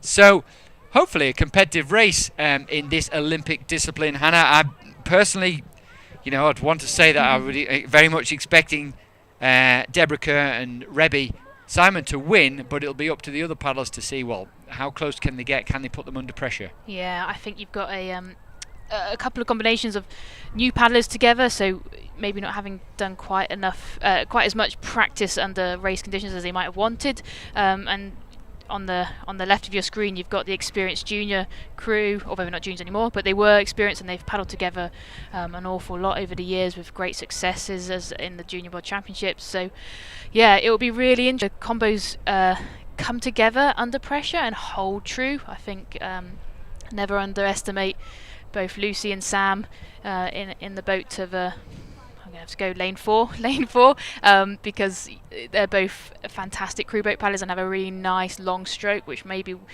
quite easy to match and can sort of synchronise well together. We have two quite different styles that we saw in the K1 with Debs and Rebby, but they have been working in the boat, and there is always that ability to keep ticking along, and it's just about that leg and hip drive to cement them together. But an unknown with the Norwich crew, again, they could have spent a fair amount of time in Norwich training together and maybe very well drilled, and it's a really exciting race to see what happens. Yeah, and sometimes the pressure can actually really cement people's work together, their synchronisation, or it can really put them under a microscope, and they begin to struggle. It'll be really interesting, as you said, the match of the different techniques, very different techniques in fact, from Deborah Kerr and Rebbe Simon, and whether they'll be able to make it work together. First stroke there going in the left hand side for them. Not quite perfect timing, as you can see, but as you said, actually, great start from lane 4. Lucy Lee Smith and Sam Rees-Clark looked like they were paddling very well together. Yeah, they both paddle beautifully, and you can see them moving together, that synchronicity from that leg and hip drive across the boat. You've got the same with Debs and Rebbe, slightly different movement with the air time, but still moving very nicely underneath that cockpit, and the boat is running well. And from here we can't see how the field is panning out, but they both look like they're settling into their rhythm now. And starting to transition into their sort of 500-meter running speed as such. Yeah, so it's that high speed, sort of gliding speed, just relaxing a little bit in between the strokes then, trying to get the timing going. Deborah Kerr there in the front of the boat in lane 5. Rebbe Simon backing her up. And it's all about that drive together, isn't it? The feeling of the leg drive and the trunk moving in unison. That's what's so important. Certainly from the pictures we can see there, they've actually got away to a really, really good start and looking very, very strong. They look like they might have clear water between them and the rest of the field. So Deborah Kerr is continuing her trend across the racing weekend, but we'll see what the final sort of 200 metres brings the other crews. You can see Lucy just picking up that rate now, driving down. Same with Zoe's boat over there with Enyadale powering on in the back, but Debs and Rebbe look really well drilled there actually. They spent a bit of time, Rebbe going just slightly early there, pushing on in that final 100, but it looks like they're in confident position to take the win in this race. And in a relatively new combination, that's a really solid, looking to cement more driving into Szeged and that second round qualification. But look at that, Clearwater, dominant performance there. And they're taking it all the way to the line. Nice work, girls. Yeah, so coming through just second place, lane 4, so good result for Lucy Lee Smith and Sam Rees-Clark. And then Zoe Clark and Enyadale not far behind them as well. And, you know, they're only 20 years old, had some success, as you say, at Junior World Championship level. So an encouraging performance from them. And Grace Anderson and Flo Duffield from Norwich, actually, not far behind. So encouraging to see. What's also encouraging, probably for Deborah Kerr and Rebbe Simon, is that actually there's potential there. There's a lot more to come from them once they can make it work as a crew. Yeah, this might have been their first experience to be under pressure as a crew, and actually they held together really well. You can see how they might have slightly different race plans, but they still kept the boat running smoothly. And definitely didn't fall apart towards this final elements of the race, where there must be a huge amount of fatigue in the system. This is their third 500 of the day, so yeah, exciting to see what they can do moving forward, and more time in the boat is only going to help them get stronger and stronger. Yeah, and you could actually see when you said, Rebbe really pushing from the back there, and I think she's just determined perhaps to kind of exercise the demons from the K1 race a little bit and say, right, I'm going to put everything into this K2, and that's just what she did. And actually stretching out the middle part of the course, particularly, when they got to the 250 metres, it was almost pretty much tied up, wasn't it? They looked really, really strong, even though, as you said, Lucy Lee Smith and Sam Rees-Clark have got a lovely sort of stroke and a lovely rhythm together, but they've just got to learn to, and probably that'll happen.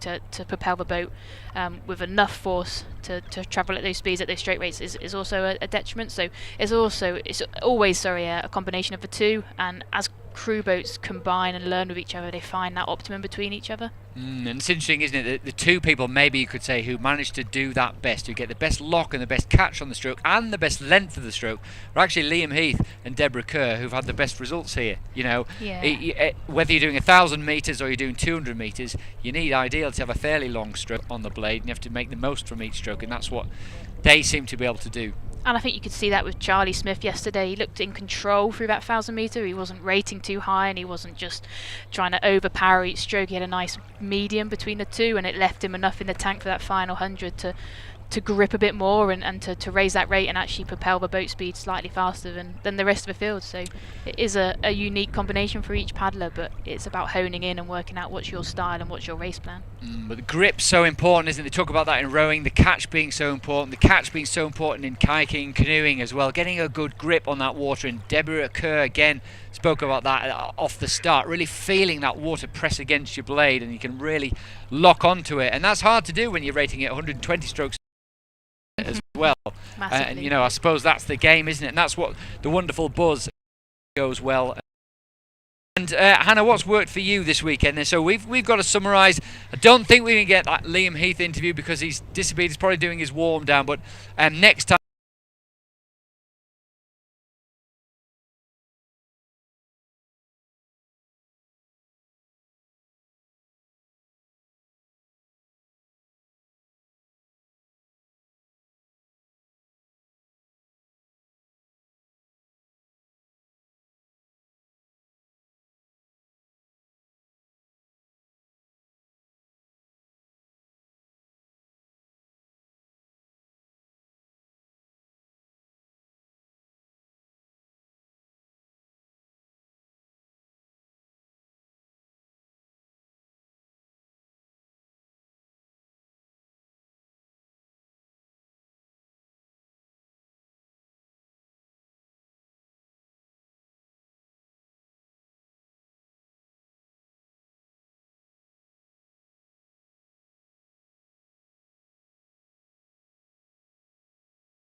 Well, we hope to develop that and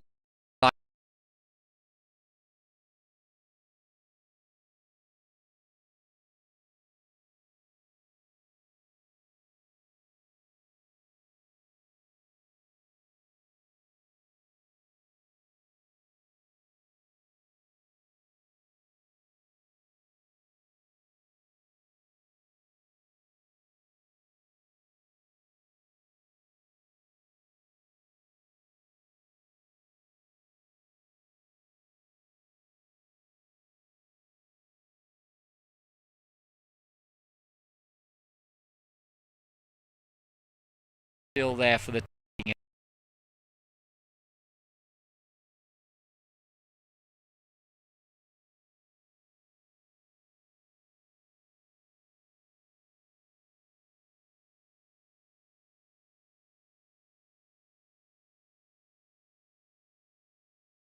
and from myself, Mally Johnson.